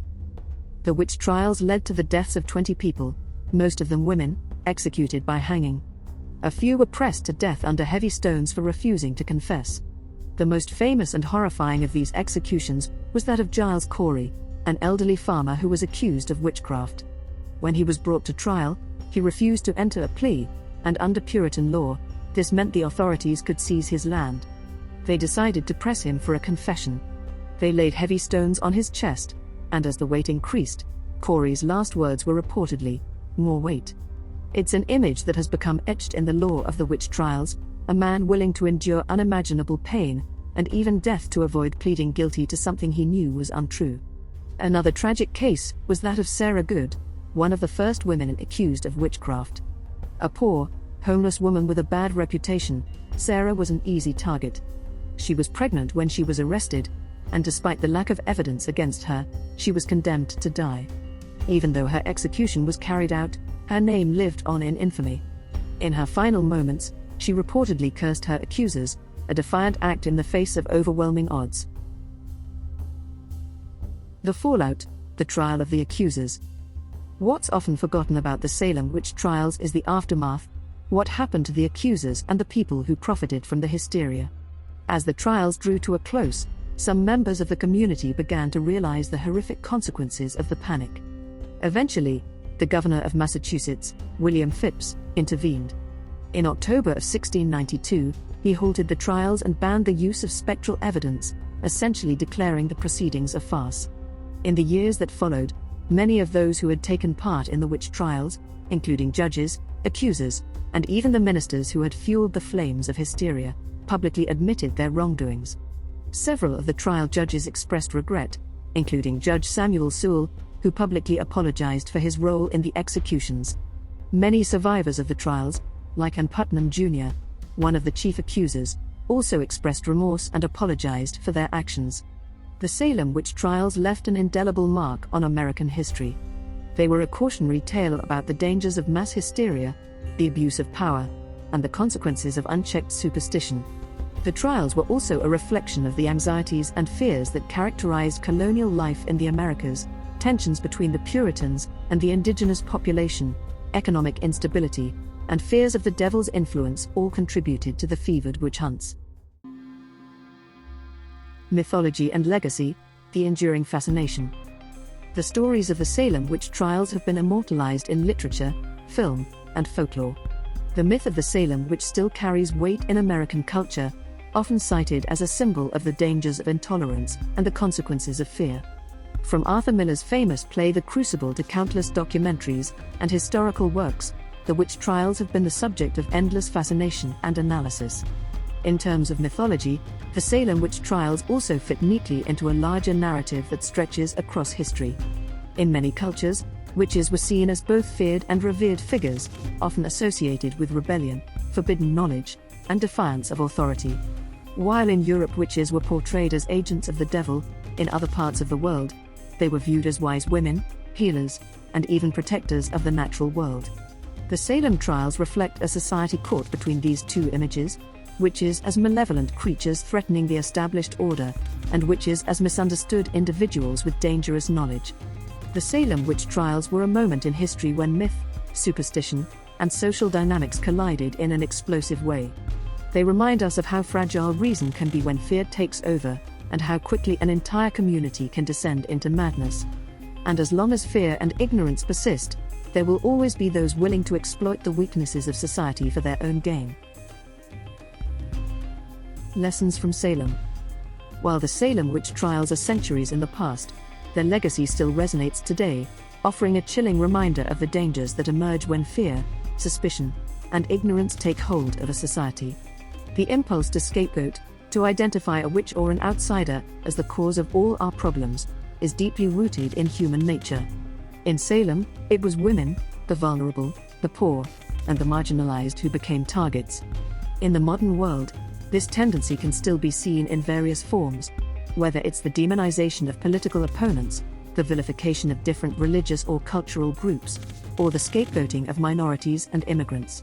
The Salem witch trials are not just a historical event, they are a mirror that reflects a pattern that repeats itself throughout history and into the present day. The cycle of mass hysteria, where rationality is abandoned in favor of collective panic, can still be seen in contemporary society. From moral panics, like the satanic panic of the 1980s, which we will look at in due course, to the spread of misinformation and conspiracy theories in the digital age, the human propensity to spiral into fear-based reactions has never truly disappeared. One of the most insidious aspects of the Salem witch trials was how quickly a community can turn against its own. The witch hunts were not only about identifying witches, they were about dividing the community, turning neighbor against neighbor, and rupturing familial bonds. Accusations weren't always about who actually practiced witchcraft, they were often rooted in petty grievances, personal vendettas, and long-standing social divisions. A land dispute could easily escalate into an accusation of witchcraft, ruining someone's life. In modern times, we see similar dynamics when accusations of wrongdoing or scandal are made. Whether it's a social media mob calling for someone's cancellation or political factions attempting to undermine their rivals, the impulse to ostracize and destroy someone for the sake of the group's sense of moral superiority remains potent. The story of the Salem witch trials serves as a cautionary tale about the fragility of justice and the human tendency to surrender reason in times of crisis. When fear of the unknown or fear of the other rises, it's all too easy to abandon fairness and due process in favor of emotional, impulsive actions. In Salem, this led to the deaths of innocent people, while others were left with ruined reputations that would last for generations. In modern times, lives can still be destroyed by a viral rumor, a misinterpreted word, or a hastily made accusation. What's perhaps most disturbing is how quickly the witch trials were reversed, how the very same people who condemned and executed those accused of witchcraft later sought to absolve themselves. In the aftermath of the trials, several of the judges, accusers, and officials admitted that they had been wrong, but by then, the damage had been done. This aftermath is a poignant reminder that societies often fail to fully reckon with their mistakes, instead allowing the wounds of injustice to fester or be conveniently forgotten. In the modern world, this can manifest as a failure to address the social, legal, and psychological damage caused by widespread hysteria or public shaming. While we may not have witch hunts, we still have systems that punish the innocent, sometimes irreparably. The legacy of the Salem witch trials, then, is not just about the dark chapter in American history that they represent. It's a warning about what can happen when fear, misinformation, and intolerance rule the day. The witch trials, in all their horrifying details, are an enduring lesson about the necessity of skepticism, critical thinking, and compassion in the face of collective panic. They teach us to resist the urge to cast out the other, to embrace difference rather than fear it, and to always seek justice over vengeance. Because when we abandon these principles, we risk repeating the tragic mistakes of the past, destroying lives in the process. The trials remind us that unchecked fear doesn't just harm individuals, it can tear apart the very fabric of society. The decline of witch hunts. By the 18th century, the tides were starting to turn. The Age of Enlightenment, that intellectual revolution of reason, science, and critical thinking, began to push back against centuries of superstition and irrational fear. For the first time, people started questioning whether witch hunting was really based on anything more than hysteria, ignorance, and manipulation. It was a much-needed shift in thinking, one that laid the groundwork for a more rational and skeptical society. The Enlightenment era was a period that championed reason as the antidote to centuries of dogma. The philosophers, scientists, and intellectuals of the time argued that human beings didn't need to rely on supernatural explanations for the mysteries of life. Instead, they could use science and empirical evidence to understand the world around them. Thinkers like Voltaire, John Locke, and René Descartes were encouraging people to examine their beliefs critically, and this new wave of thought began to infiltrate all aspects of society, from politics to religion to everyday life. In Britain, this shift in thinking led to significant legal changes. For example, in 1736, the Witchcraft Act was officially repealed. This was a landmark moment. The law, which had been on the books for centuries, had allowed the prosecution of people accused of witchcraft and black magic. But now, with the spread of Enlightenment ideals, lawmakers recognized that these convictions were based more on superstition than on any actual evidence of witchcraft. The repeal of the Witchcraft Act was a clear signal that the days of legally hunting witches were coming to an end. However, just because the law had changed, it didn't mean that belief in witches had simply disappeared. Many people still clung to the idea that witches existed and could cause harm, despite the growing tide of rational thought. Superstitions lingered in the corners of society, particularly in rural areas where people were more isolated and less exposed to the new ideas sweeping through the cities. Witches still made an occasional appearance in folklore, and many communities continued to hold onto the belief that evil magic was lurking in the shadows. One fascinating example of this lingering belief came in the form of the last person ever convicted under the Witchcraft Act in 1944. Her name was Helen Duncan, and her crime? Pretending to use a crystal ball to find a missing RAF, Royal Air Force, pilot during World War II. Duncan was known as a spiritual medium, and she had been performing seances for years, claiming to communicate with the dead. During the war, she supposedly used her abilities to locate the body of a missing pilot and provide comfort to his grieving family. The problem was, there was no missing pilot. It turned out that Duncan was simply exploiting people's grief and using trickery to appear as though she had supernatural powers. The authorities, always wary of spiritualists, who had the potential to exploit vulnerable people, decided to put an end to Duncan's act. She was arrested under the Witchcraft Act and tried for fraud, despite the fact that by then, witchcraft itself had been supposedly debunked by scientific scrutiny. Duncan's case highlights the lingering fascination with the supernatural in the 20th century. While the legal framework around witchcraft had long been dismantled, the cultural hangover from centuries of witch hunts remained. Duncan's conviction, along with the public interest in her seances, also pointed to a continued desire for mystical answers in the face of modernity's complexities, especially during the harrowing years of World War II, when people were desperate for any form of comfort or hope. But the fact that she was found guilty under an old, outdated law shows how powerful and enduring the fear of witchcraft was, even as society had supposedly moved beyond it. The 18th century's emphasis on reason and the eventual repeal of witchcraft laws marked a turning point, but the history of witch hunts didn't simply vanish overnight. In many ways, the process of moving away from superstition and fear was slow, and the echoes of the witch hunts can still be felt in modern times, often in more subtle forms. Witchcraft accusations, especially against women, still pop up today in some cultures, and the idea of a witch or a bad woman who needs to be eliminated persists in various forms across the world. The Age of Enlightenment didn't just change the legal landscape, it also shifted the way people thought about the world. It promoted a worldview where reason, logic, and evidence took precedence over belief in the supernatural. But even in the face of this newfound enlightenment, the fear of witches and the impulse to blame them for society's ills continue to flare up from time to time, reminding us just how deep-rooted and persistent these fears can be. The story of Helen Duncan is a striking example of how, even as society moves forward, elements of the past can still find ways to haunt us, proving that the battle against superstition and fear is a constant struggle. Modern witchcraft and Wicca. In the world of modern witchcraft, few names are as emblematic as Wicca. But this contemporary spiritual practice didn't materialize out of thin air. Wicca, as we know it today, is the result of a fascinating blend of ancient traditions, mystical philosophies, and contemporary ideas, all woven together in the mid-20th century. While Wicca is a relatively recent phenomenon, its roots stretch back through thousands of years of folklore, paganism, and the storied history of witchcraft itself, forming a bridge between the ancient and the modern. The seeds of Wicca, a pagan revival.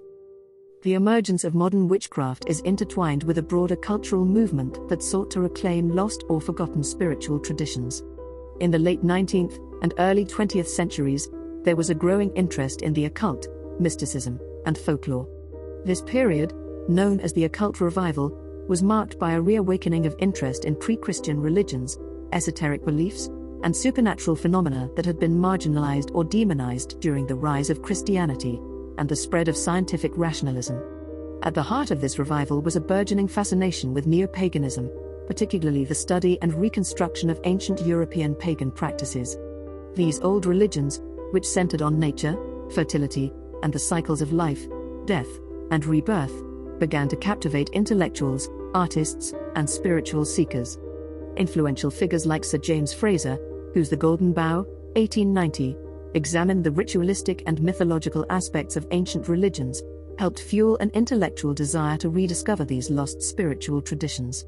Frazer's work, which linked many pagan practices with fertility rites and sacred rituals of the natural world, laid the groundwork for a reimagining of ancient spiritual beliefs. Perhaps one of the most significant intellectual contributions to the rise of Wicca came from British anthropologist Margaret Murray, 1862 to 1963, whose controversial theories about the old religions shaped the early understanding of witchcraft.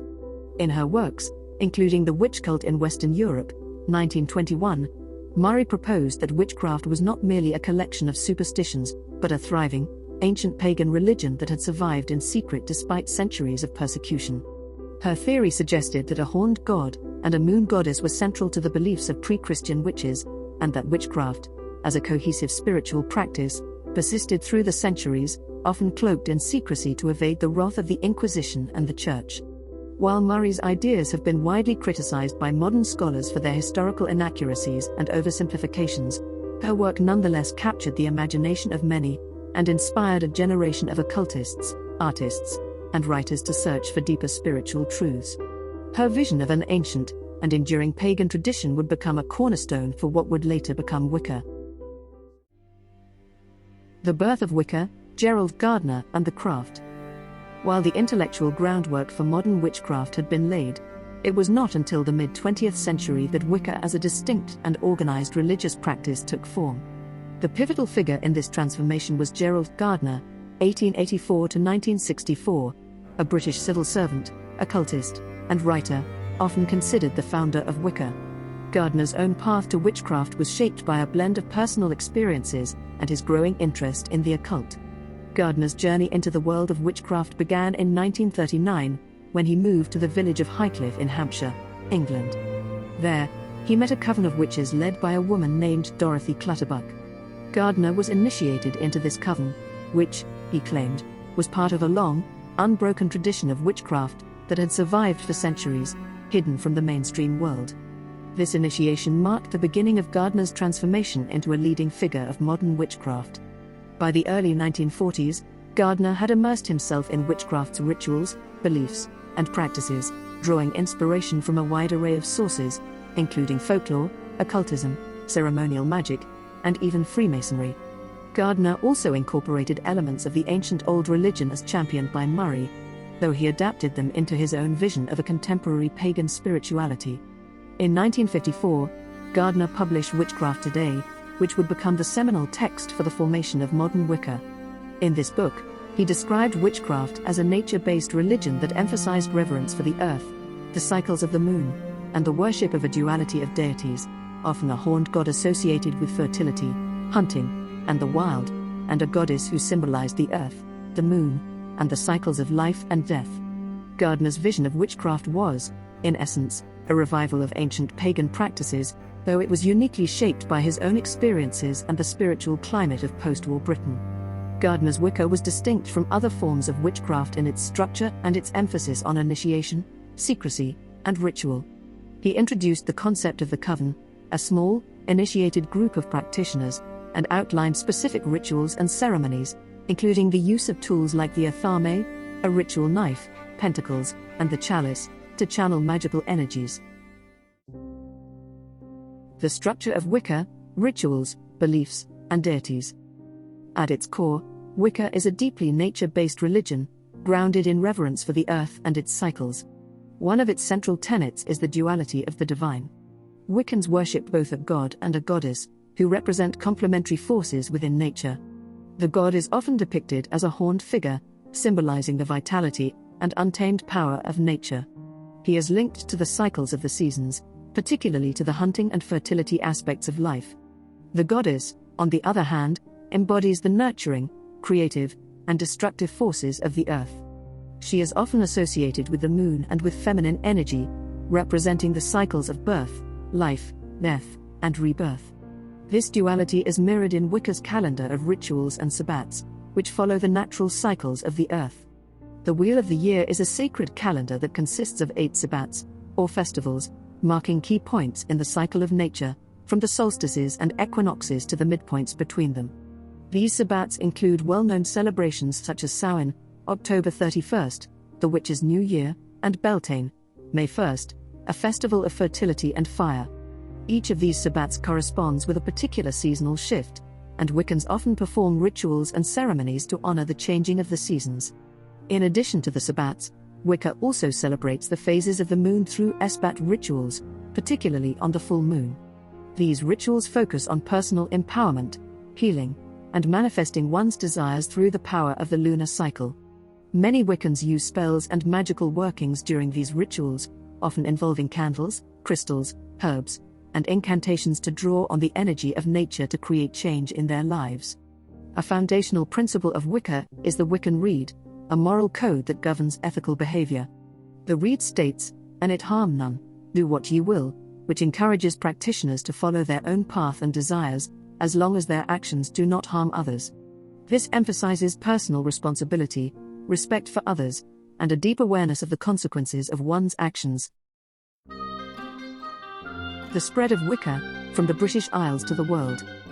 Gerald Gardner's influence on Wicca was monumental, but his work was further expanded by others, including Doreen Valiente, 1922 to 1999, a British poet and author who became Gardner's high priestess.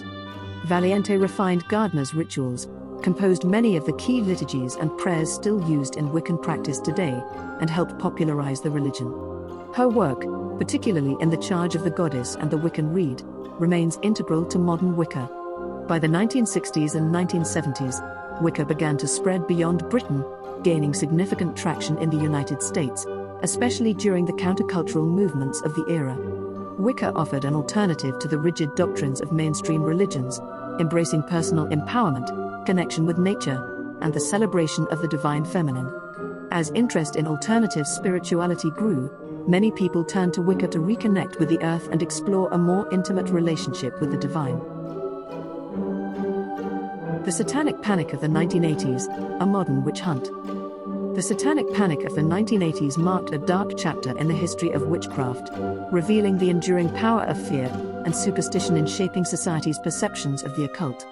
In the United States, this moral panic was characterized by widespread claims of satanic ritual abuse, rumors of child sacrifice, mind control, and other horrifying practices supposedly carried out by secret satanic cults. These sensationalized allegations were amplified by media reports, dubious criminal cases, and fabricated testimonies, sparking a nationwide frenzy that affected communities, schools, and the legal system. Witchcraft was often tied to these accusations, and marginalized groups, particularly women, became the targets of unfounded claims. The result was a society gripped by a fear of the unknown, stoked by conspiracy theories, Christian fundamentalism, and a public craving for scandalous stories. The Michelle Remembers phenomenon. A key event that ignited the Satanic Panic was the 1980 publication of Michelle Remembers, written by psychiatrist Lawrence Pasder and his patient Michelle Smith. The book claimed that Smith had repressed memories of being subjected to satanic ritual abuse as a child. Despite the discredited methods used to recover Smith's memories, such as hypnosis, the book's sensational narrative of satanic cults performing ritualistic abuse sparked public concern and contributed to the belief that satanic ritual abuse was a nationwide epidemic. This book set the stage for further media stories and false accusations that would soon spiral out of control. The McMartin Preschool Trial. One of the most significant episodes of the Satanic Panic was the McMartin Preschool Trial, one of the longest and most expensive criminal trials in U.S. history. In the mid-1980s, accusations surfaced that several staff members at the McMartin Preschool in California had sexually abused children as part of satanic rituals. These claims were fueled by bizarre stories involving secret tunnels and children being forced to participate in satanic ceremonies. Despite a lack of physical evidence and the fact that many child witnesses later recanted their testimony, the case led to a nationwide frenzy. The trial, which lasted for years, ended without convictions, but the damage was already done. This case exemplified how sensationalized stories, coupled with a fear of the occult, could destroy lives and tear apart communities. The role of media, religious fundamentalism, and music. The Satanic Panic was fueled by the media, which played a crucial role in amplifying fears about satanic cults. Investigative reports, especially on TV programs like 2020 and Dateline NBC, focused heavily on the supposed epidemic of satanic ritual abuse, portraying it as a hidden threat in suburban communities. These reports often framed Satanism as a dangerous conspiracy infiltrating everyday life. Simultaneously, the rise of religious fundamentalism in the 1980s, particularly within the Christian right, became deeply intertwined with the Satanic Panic, creating a perfect storm of moral outrage and widespread fear. This period saw the rapid ascension of televangelists like Pat Robertson, Jerry Falwell, and Jimmy Swaggart, who used the growing fears about Satanism and the occult to not only bolster their influence but to push their message about the supposed moral decay of American society. They warned that satanic cults had infiltrated the very heart of the nation's family-friendly, suburban life, painting a picture of a country on the brink of spiritual collapse. These televangelists weren't just preaching to their already devout audiences, they were speaking directly to the nation's anxieties about the erosion of traditional Christian values. In his broadcasts, Pat Robertson warned his viewers of the supposed threat posed by satanic groups in neighborhoods across the United States. According to him, these groups were secretly abducting children, engaging in ritual sacrifices, and manipulating minds for evil purposes. His brand of sensationalized rhetoric was amplified by the rise of Christian talk radio and evangelical newsletters, which frequently shared stories of local satanic activity, many of which were later proven to be fabricated or exaggerated. Jerry Falwell, leader of the moral majority, played a key role in framing the battle as a cosmic struggle between good and evil. Falwell was one of the main figures to publicly declare that satanic influences were at work in American society, claiming that the nation's cultural decline was the result of moral permissiveness and the acceptance of occult practices. He argued that the secular humanists and liberals were undermining traditional values and allowing Satanism to creep into every aspect of life, from schools to pop culture. It was against this backdrop that Satanism was increasingly linked to alternative subcultures that were seen as rebellious or nonconformist, especially the world of rock and metal music. Heavy metal music, in particular, became a target of conservative backlash. The loud, rebellious nature of the genre, its teenage audience, and its rejection of societal norms made it an easy scapegoat. Bands like Black Sabbath, Metallica, Led Zeppelin, and Iron Maiden had long used occult and devilish imagery in their music, but in the 1980s, with the rise of the Satanic Panic, they found themselves thrust into the center of a moral and cultural war. For example, Iron Maiden's 1982 song The Number of the Beast became an infamous flashpoint in this battle. The song's title, taken from the biblical reference to the number 666, was misinterpreted by many as a clear and unequivocal endorsement of Satanism. The song's opening lyrics, "Woe to you, O earth and sea, for the devil sends the beast with wrath, because he knows the time is short," taken from Revelation 12:12, were distorted by critics who were looking for anything that could be seen as promoting satanic worship. These lyrics, however, were not written to promote evil, rather, they were inspired by the 1976 film Damien, Omen 2, which featured the Antichrist as a central character. Bruce Dickinson, Iron Maiden's lead singer, explained that the band did not believe in Satanism and that the song was a work of fiction, much like any horror movie, but this rational explanation was largely ignored by the moral crusaders of the time. The controversy over Iron Maiden didn't stop there. The band's album cover for The Number of the Beast, which depicted a devilish figure with a menacing grin, was often cited as proof of the band's alleged allegiance to Satanism. Iron Maiden's use of theatrical imagery was typical of the genre, but it was easily misinterpreted by those who were already predisposed to see satanic influences lurking everywhere. In this context, the album cover became a symbol for everything that was seen as wrong with popular culture, violent, immoral, and corrupting. Merciful Fate, a Danish heavy metal band led by the enigmatic King Diamond, also found itself in the crosshairs of the Satanic Panic.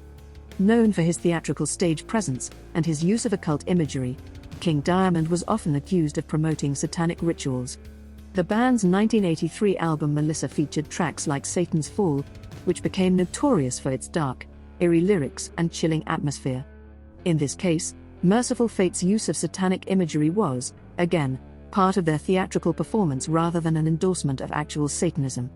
The band's gothic style drew on horror film tropes, religious iconography, and an exaggerated version of occult practices to create a sense of drama, but this was lost on critics who viewed it as a serious threat to Christian values.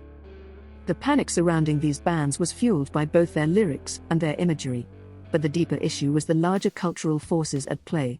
The emerging youth culture of the 1980s, with its embrace of rebellion, individualism, and freedom of expression, stood in stark contrast to the moral conservatism promoted by religious groups. As music became a vehicle for expressing personal freedom and challenging authority, it became an easy target for critics who feared that it was sowing seeds of moral collapse. When songs like The Number of the Beast or Satan's Fall made their way onto the radio, the response was often one of hysteria. Parents, concerned about the influence of rock music on their children, were particularly worried about the so-called backward masking in which satanic messages were allegedly hidden in the reverse play of popular songs. This theory was popularized by groups like the Parents Music Resource Center, PMRC, led by Tipper Gore, who also campaigned for warning labels on albums with explicit lyrics. For those caught in the crossfire, being a fan of heavy metal music often meant being accused of Satanism. The link between metal and the occult was largely fabricated by moral panic, but it nonetheless had a lasting impact on the genre and its fans.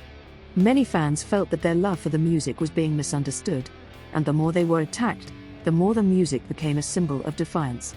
It became clear that for some fans, the music was less about Satanism and more about rejecting the mainstream and embracing a countercultural identity.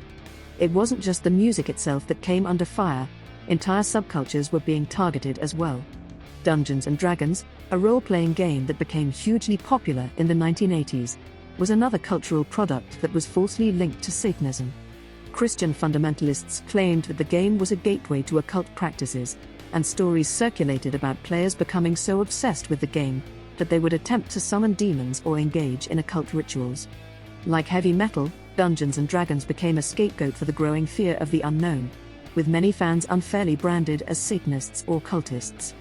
While many of these accusations were without basis, they reflected a broader cultural divide between the conservative forces of the Christian right and the rising influence of alternative subcultures. Rock and metal music, with its anti-authoritarian spirit and dark, rebellious imagery, was just one aspect of a larger struggle over what it meant to be an American in the 1980s. For the Christian right, Satan was not just a religious figure, he was a symbol of everything that was seen as corrupting American society: rock music, role-playing games, free love, and rebellion against traditional family values. And in their eyes, the music and subcultures they despised were nothing less than a gateway to the devil himself.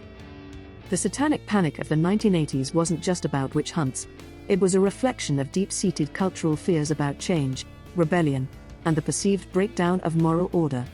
It became a cultural flashpoint where music, religion, and politics intersected in ways that would shape the future of American society for decades to come. Lasting effects and ongoing persecution. Though the satanic panic eventually subsided, its impact continued to haunt those falsely accused of involvement in satanic cults or ritual abuse. Many lost their livelihoods, families, and reputations based on unfounded accusations. This hysteria serves as a powerful reminder of the dangers of fear-driven injustice and how misinformation can lead to the destruction of innocent lives. While the satanic panic has faded in the United States, accusations of witchcraft and occultism continue to fuel violence and persecution in other regions, particularly in sub-Saharan Africa. As reported by the BBC and The Conversation, individuals, especially women, are still killed or ostracized for being accused of witchcraft.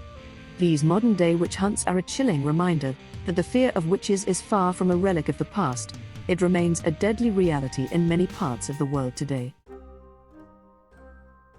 Witches in fairy tales and popular culture, from ancient archetypes to modern icons.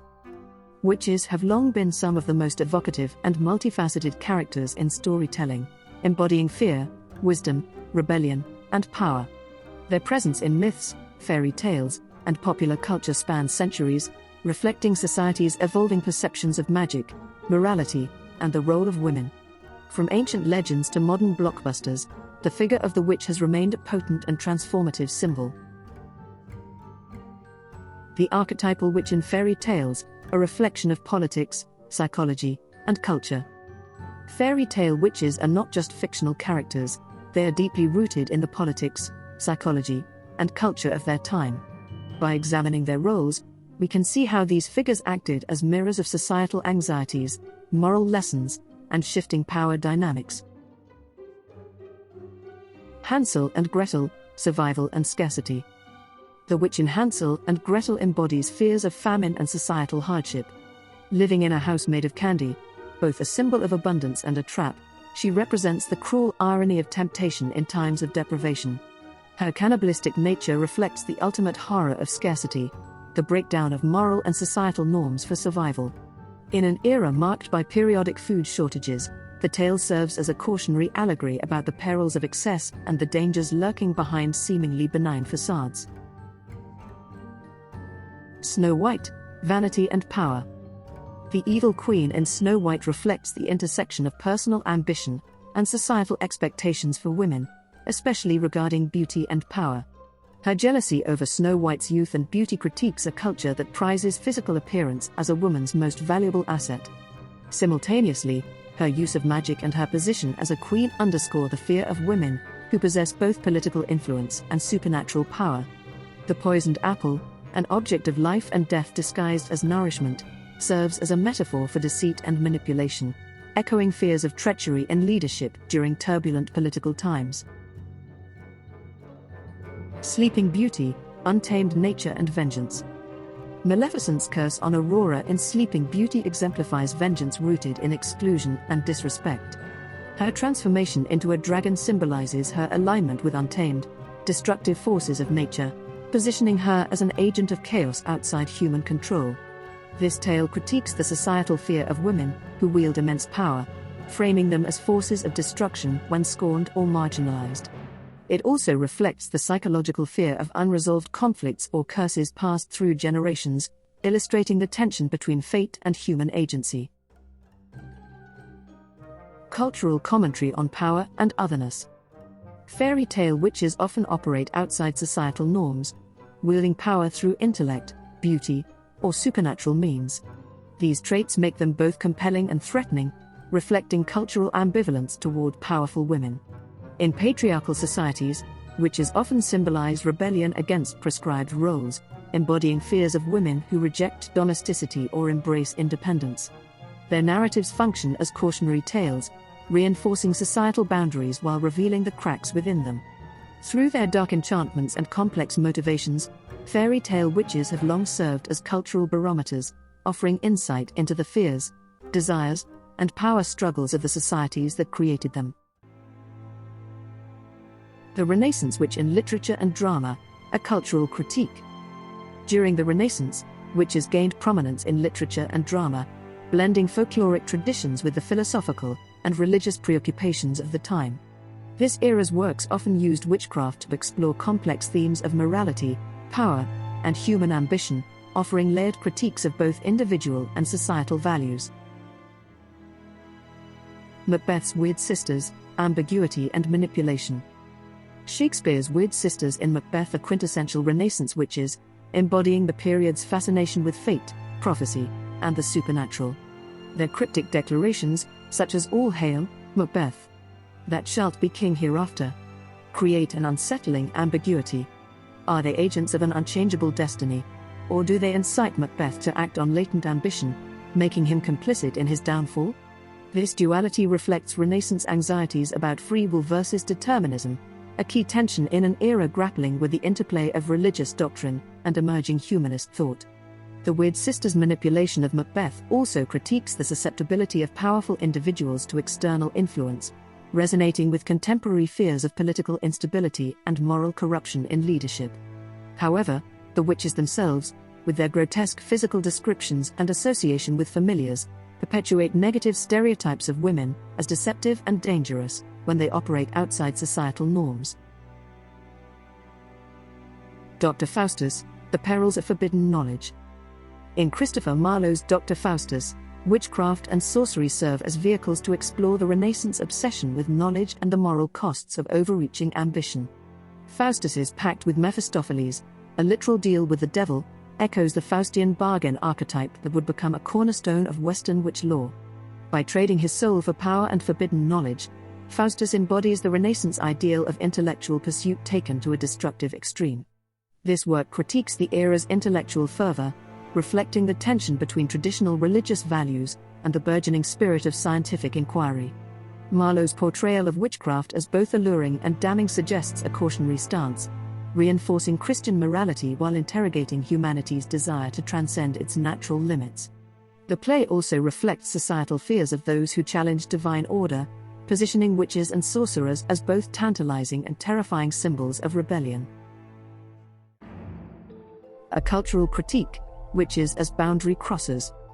Both Macbeth and Dr. Faustus use witches to explore the Renaissance preoccupation with boundaries between human and divine, natural and supernatural, and fate and free will.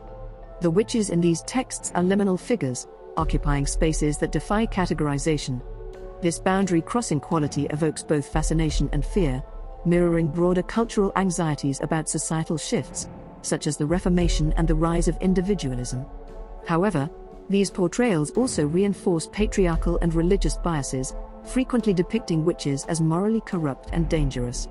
While their power challenges traditional structures, it is almost always framed as destructive or subversive, reflecting a deep-seated mistrust of those who operate outside prescribed norms. This reinforces a dichotomy between sanctioned forms of knowledge, aligned with religion and authority, and unsanctioned ones, associated with witchcraft and heresy. Enduring themes and contemporary resonance. The Renaissance witch, as exemplified by the Weird Sisters and the sorcery in Dr. Faustus, continues to resonate in modern interpretations. Their narratives highlight timeless questions about ambition, morality, and the human desire for control over destiny.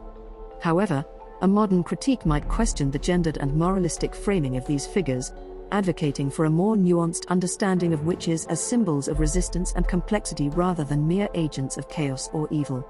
By situating these literary witches within the cultural and intellectual currents of their time, we gain insight into the enduring power of witchcraft as a lens through which to explore human fears, aspirations, and moral dilemmas. The witch in modern popular culture, a reflection of evolving societal values. The 19th and 20th centuries marked a transformation in the portrayal of witches, shifting from predominantly malevolent figures to more diverse and nuanced representations. This evolution mirrors changing cultural, political, and gender dynamics, with witches serving as symbols of empowerment, moral ambiguity, and societal progress.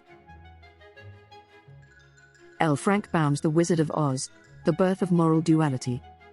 Baum's The Wizard of Oz introduced a landmark dichotomy within the witch archetype by separating witches into the good, Glinda, and the wicked Witch of the West. This division underscored the moral complexity of witchcraft, shifting away from earlier depictions of witches as uniformly evil. The 1939 film adaptation immortalized the Wicked Witch of the West as an iconic villain with her green skin, broomstick, and flying monkeys, reinforcing a cultural fascination with the grotesque and terrifying aspects of witches. Conversely, Glinda, with her pink gown and soft demeanor, became the archetype of the benevolent good witch, signaling a departure from older, fear-based portrayals. This moral duality reflects the early 20th century's grappling with ideas of good and evil in the context of emerging modernity.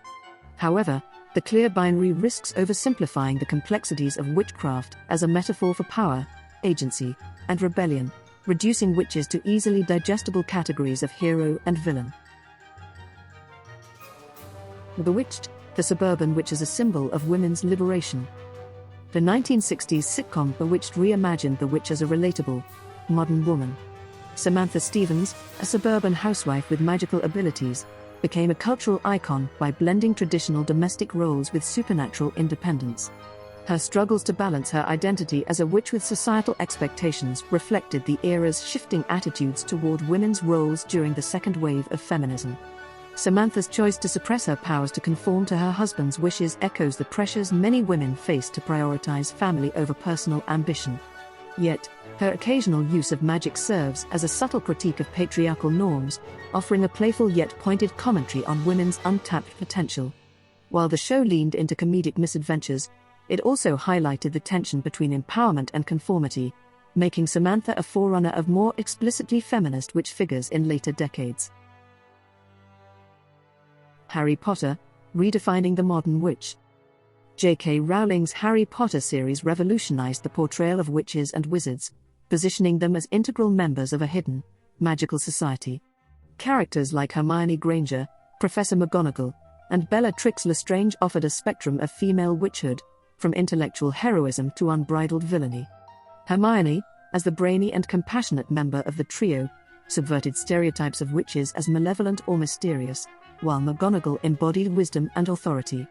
Bellatrix, with her chaotic cruelty, served as a throwback to the darker archetype of the malevolent witch, but with added psychological depth. The series' world-building also popularized witchcraft as a systemized and accessible form of magic, with institutions like Hogwarts and the Ministry of Magic grounding it in a familiar structure. This normalization of witchcraft reflected late 20th and early 21st century attitudes, moving away from fear-based portrayals toward a celebration of diversity, creativity, and individuality. However, critics argue that Rowling's witches, while groundbreaking, still operate within a framework of conventional morality, leaving little room for more radical or subversive interpretations of witchcraft. A cultural critique, empowerment and limitations. Modern popular culture's witches often reflect the era's evolving views on power, identity, and gender. By portraying witches as complex individuals, these stories challenge older tropes of the witch as an inherently malevolent figure. Yet, they also reveal lingering cultural biases. The good witch versus bad witch binary, exemplified in The Wizard of Oz, persists in many modern depictions, limiting the archetype's ability to explore moral ambiguity fully. Additionally, shows like Bewitched reflect a tension between celebrating women's empowerment and reinforcing traditional gender roles. Despite these critiques, the modern witch remains a potent symbol of rebellion, independence, and transformation. From Baum's Oz to Rowling's wizarding world, witches continue to adapt to the cultural zeitgeist, embodying both the hopes and fears of the societies that conjure them. The witch as a feminist icon, a modern emblem of empowerment and resistance. In contemporary culture, witches have emerged as potent symbols of feminist resistance, representing rebellion against patriarchal norms, societal conformity, and historical oppression. These portrayals delve into themes of prejudice, autonomy, and self-discovery, recontextualizing the witch archetype for a new generation. Wicked, reclaiming the Wicked Witch. The Broadway musical Wicked reimagines the Wicked Witch of the West from The Wizard of Oz as Elphaba, a misunderstood outsider who challenges the binary concepts of good and evil. Elphaba's story critiques societal prejudice, particularly against those who are othered for their appearance, beliefs, or refusal to conform. Her green skin becomes a metaphor for marginalization, while her magical powers symbolize the fear of women who defy societal expectations. Elphaba's rejection of societal norms and her ultimate embrace of her identity reframes the witch as a figure of empowerment rather than villainy. By telling her side of the story, Wicked challenges traditional narratives that vilify women in positions of power, inviting audiences to question the constructs of morality imposed by authority figures. However, critics argue that while Wicked offers a compelling critique of systemic injustice, it also softens the revolutionary potential of the witch archetype by rooting Elphaba's rebellion in personal grievances rather than broader societal change. The Witch, 2015, Witchcraft as Liberation. Robert Eggers' The Witch returns witches to their folkloric origins while reframing the archetype through a feminist lens. Set in 17th century New England, the film explores fear, isolation, and oppression within a patriarchal, Puritan society. The protagonist, Thomasin, is scapegoated by her family for their misfortunes, embodying historical witch trials' real-life injustices. Thomasin's ultimate transformation into a witch is depicted not as a fall into evil, but as a reclaiming of agency and identity. Her decision to live deliciously serves as an act of defiance against the religious and familial structures that sought to control her. The film's unsettling yet empowering ending repositions the witch as a symbol of liberation rather than malevolence. However, the film's ambiguity leaves room for critique. Does it celebrate Thomasin's empowerment, or does it warn against the dangers of rejecting societal norms? A cultural critique, feminism, agency, and commercialization. The contemporary portrayal of witches as feminist icons highlights the enduring power of the archetype to adapt to cultural shifts. From Elphaba's journey in Wicked to the collective empowerment of #WitchTok, witches serve as metaphors for resistance, autonomy, and self-discovery. Yet, these portrayals also reveal tensions within modern feminism. While they celebrate individual empowerment, they sometimes overlook the broader systemic change needed to dismantle patriarchy. Moreover, the commodification of witchcraft in digital spaces raises questions about authenticity and cultural appropriation. Can the witch remain a radical figure in an era where her image is increasingly used to sell products and build online brands? Despite these critiques, the witch's resurgence as a feminist icon reflects a growing recognition of the value of autonomy, creativity, and resistance in the face of oppression. Whether through musicals, films, or social media, the modern witch continues to enchant and inspire as a symbol of empowerment. A global perspective on witches, universal archetypes in cultural contexts. The archetype of the witch transcends geographical and cultural boundaries, appearing in stories worldwide as a reflection of universal themes like power, transformation, and the struggle for identity. Across cultures, witches take on diverse roles, adapting to the values, fears, and aspirations of their societies. Kiki's delivery service, the witch as a universal coming-of-age figure. Studio Ghibli's Kiki's delivery service portrays a young witch navigating the challenges of independence, self-discovery, and societal acceptance. As Kiki embarks on her journey to master her magical abilities, she confronts feelings of inadequacy, burnout, and self-doubt, experiences that resonate universally with audiences, particularly young people transitioning into adulthood. Kiki's witchcraft is not framed as inherently dark or threatening, but as a skill that must be balanced with personal growth. The film's blending of the mystical and the mundane makes Kiki's struggles feel relatable, while retaining the enchantment of the witch archetype. However, critics have noted that the film's resolution may feel overly idealistic, glossing over deeper societal pressures that many young people face. Despite this, Kiki's delivery service reimagines the witch as a symbol of resilience and self-discovery, emphasizing the importance of perseverance and community. African folklore, reclaiming witchcraft through Nnedi Okorafor's Akata Witch. Nnedi Okorafor's Akata Witch series offers a vibrant reinterpretation of witchcraft rooted in Nigerian culture, blending traditional African folklore with contemporary storytelling.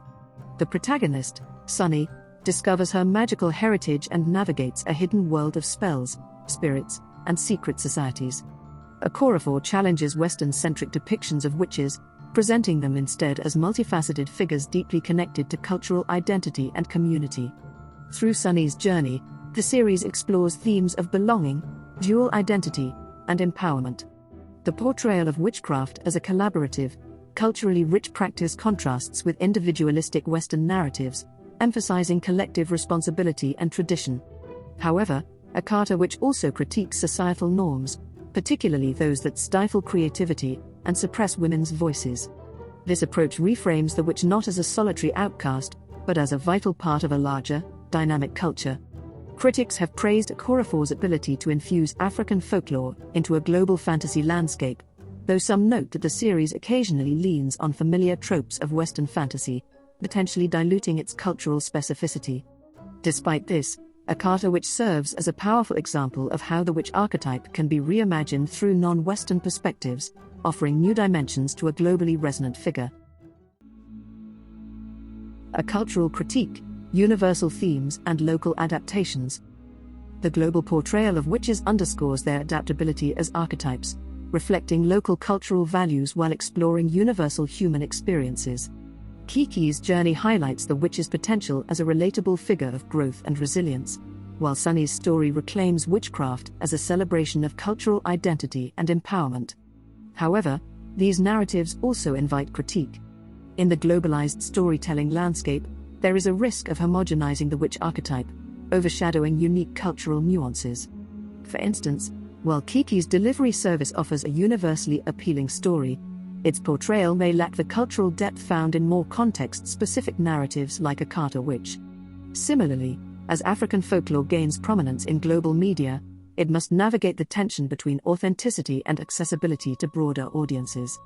Despite these challenges, the witch remains a powerful symbol of transformation, bridging cultural divides while celebrating the richness of diverse traditions. Whether through Kiki's struggles in a magical European-inspired town or Sunny's adventures in a Nigerian mystical realm, witches continue to enchant and inspire as agents of change and self-discovery. A legacy of magic and meaning.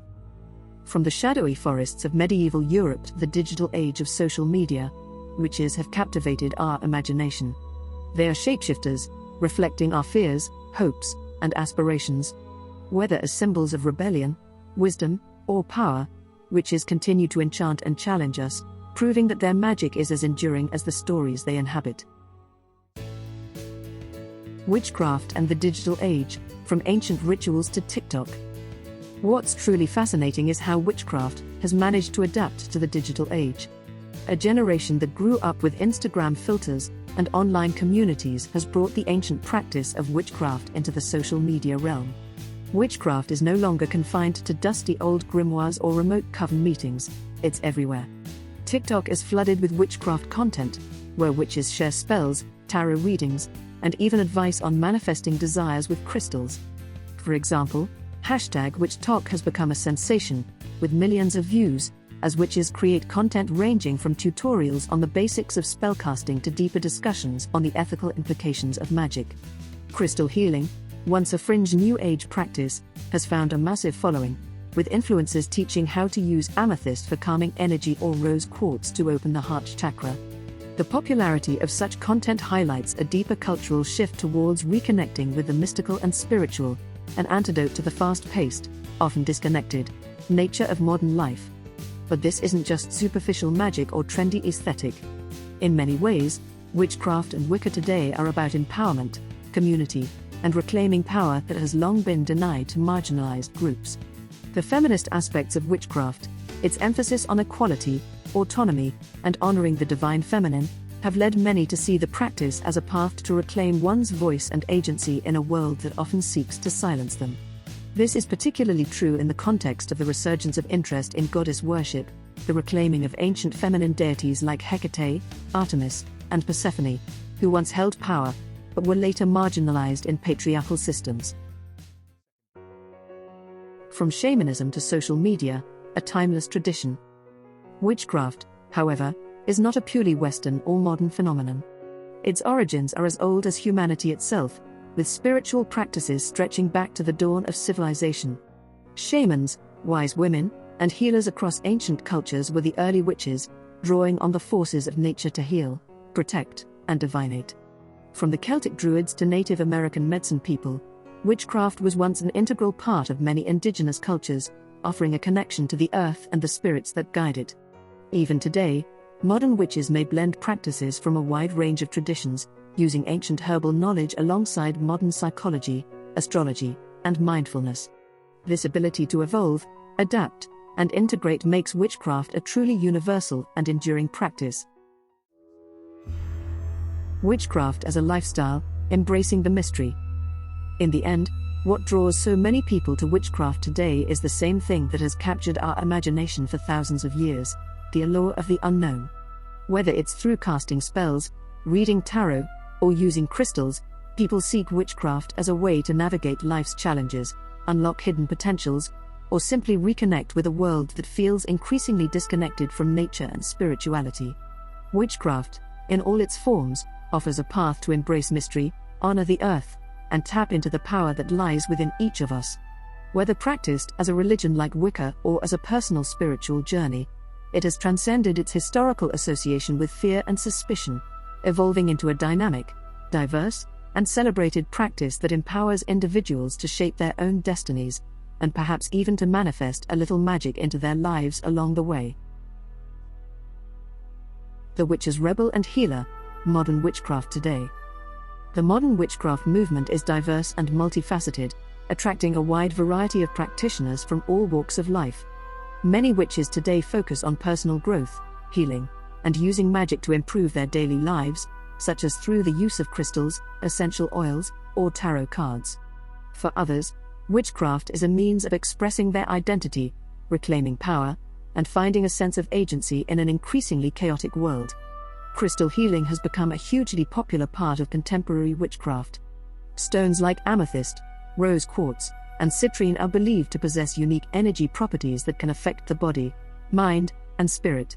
These practices are easily accessible to people, whether they identify as witches or simply as spiritually curious individuals. The use of tarot cards is another prominent aspect of modern witchcraft, and it's seen a massive resurgence, particularly on platforms like Instagram and TikTok. The tarot, which dates back to 15th century Europe, has been reinterpreted and embraced as a tool for self-reflection, guidance, and spiritual exploration. Whether it's a quick daily pull or an in-depth spread to explore a life dilemma, tarot cards have become a go-to tool for witches and spiritual seekers alike. Witchcraft is also seen as an act of rebellion, especially in light of the feminist and LGBTQIA+ movements. The goddess movement, which gained traction in the 1970s and 1980s, focuses on reclaiming the divine feminine and empowering women to trust their intuition, bodies, and inner wisdom. Many witches today identify as feminists, who are working to dismantle patriarchal structures that have historically suppressed women's power, and witchcraft offers a way to reclaim that power in all its forms. Moreover, witchcraft has become a welcoming space for LGBTQIA+ individuals, where people can explore their identities outside of societal norms and expectations. The tradition of witches embracing individuality and defying authority has long been a beacon for those who don't fit neatly into traditional gender roles or sexual identities. A return to magic, the timeless appeal of witchcraft. Witchcraft's enduring appeal, particularly among women, is deeply intertwined with both historical and cultural forces, as well as the personal empowerment that it offers. While witchcraft has always been a practice accessible to anyone, it has, for reasons both practical and symbolic, come to be seen as a pursuit often more associated with women. To understand why this is the case, we must explore the intersection of gender, power, and spirituality throughout history, and why witchcraft continues to be particularly attractive to women in the modern world. Historically, women have often been the custodians of healing and wisdom within communities. In ancient cultures, women were the healers, the midwives, the ones who understood the herbs and plants that could ease pain or promote health. These roles were deeply tied to the natural world, nurturing life, sustaining it, and guiding the cycles of fertility and birth.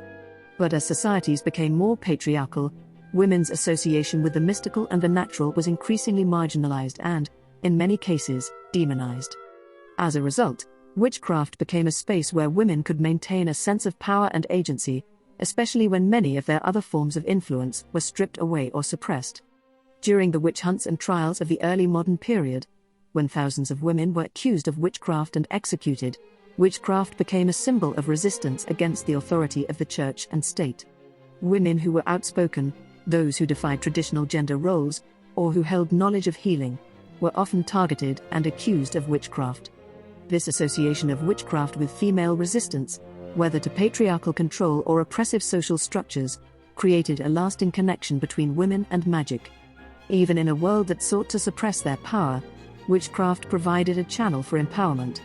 In addition to historical circumstances, witchcraft's focus on intuition, the body, and the cycles of nature resonates with many women because it connects them to their own innate experiences.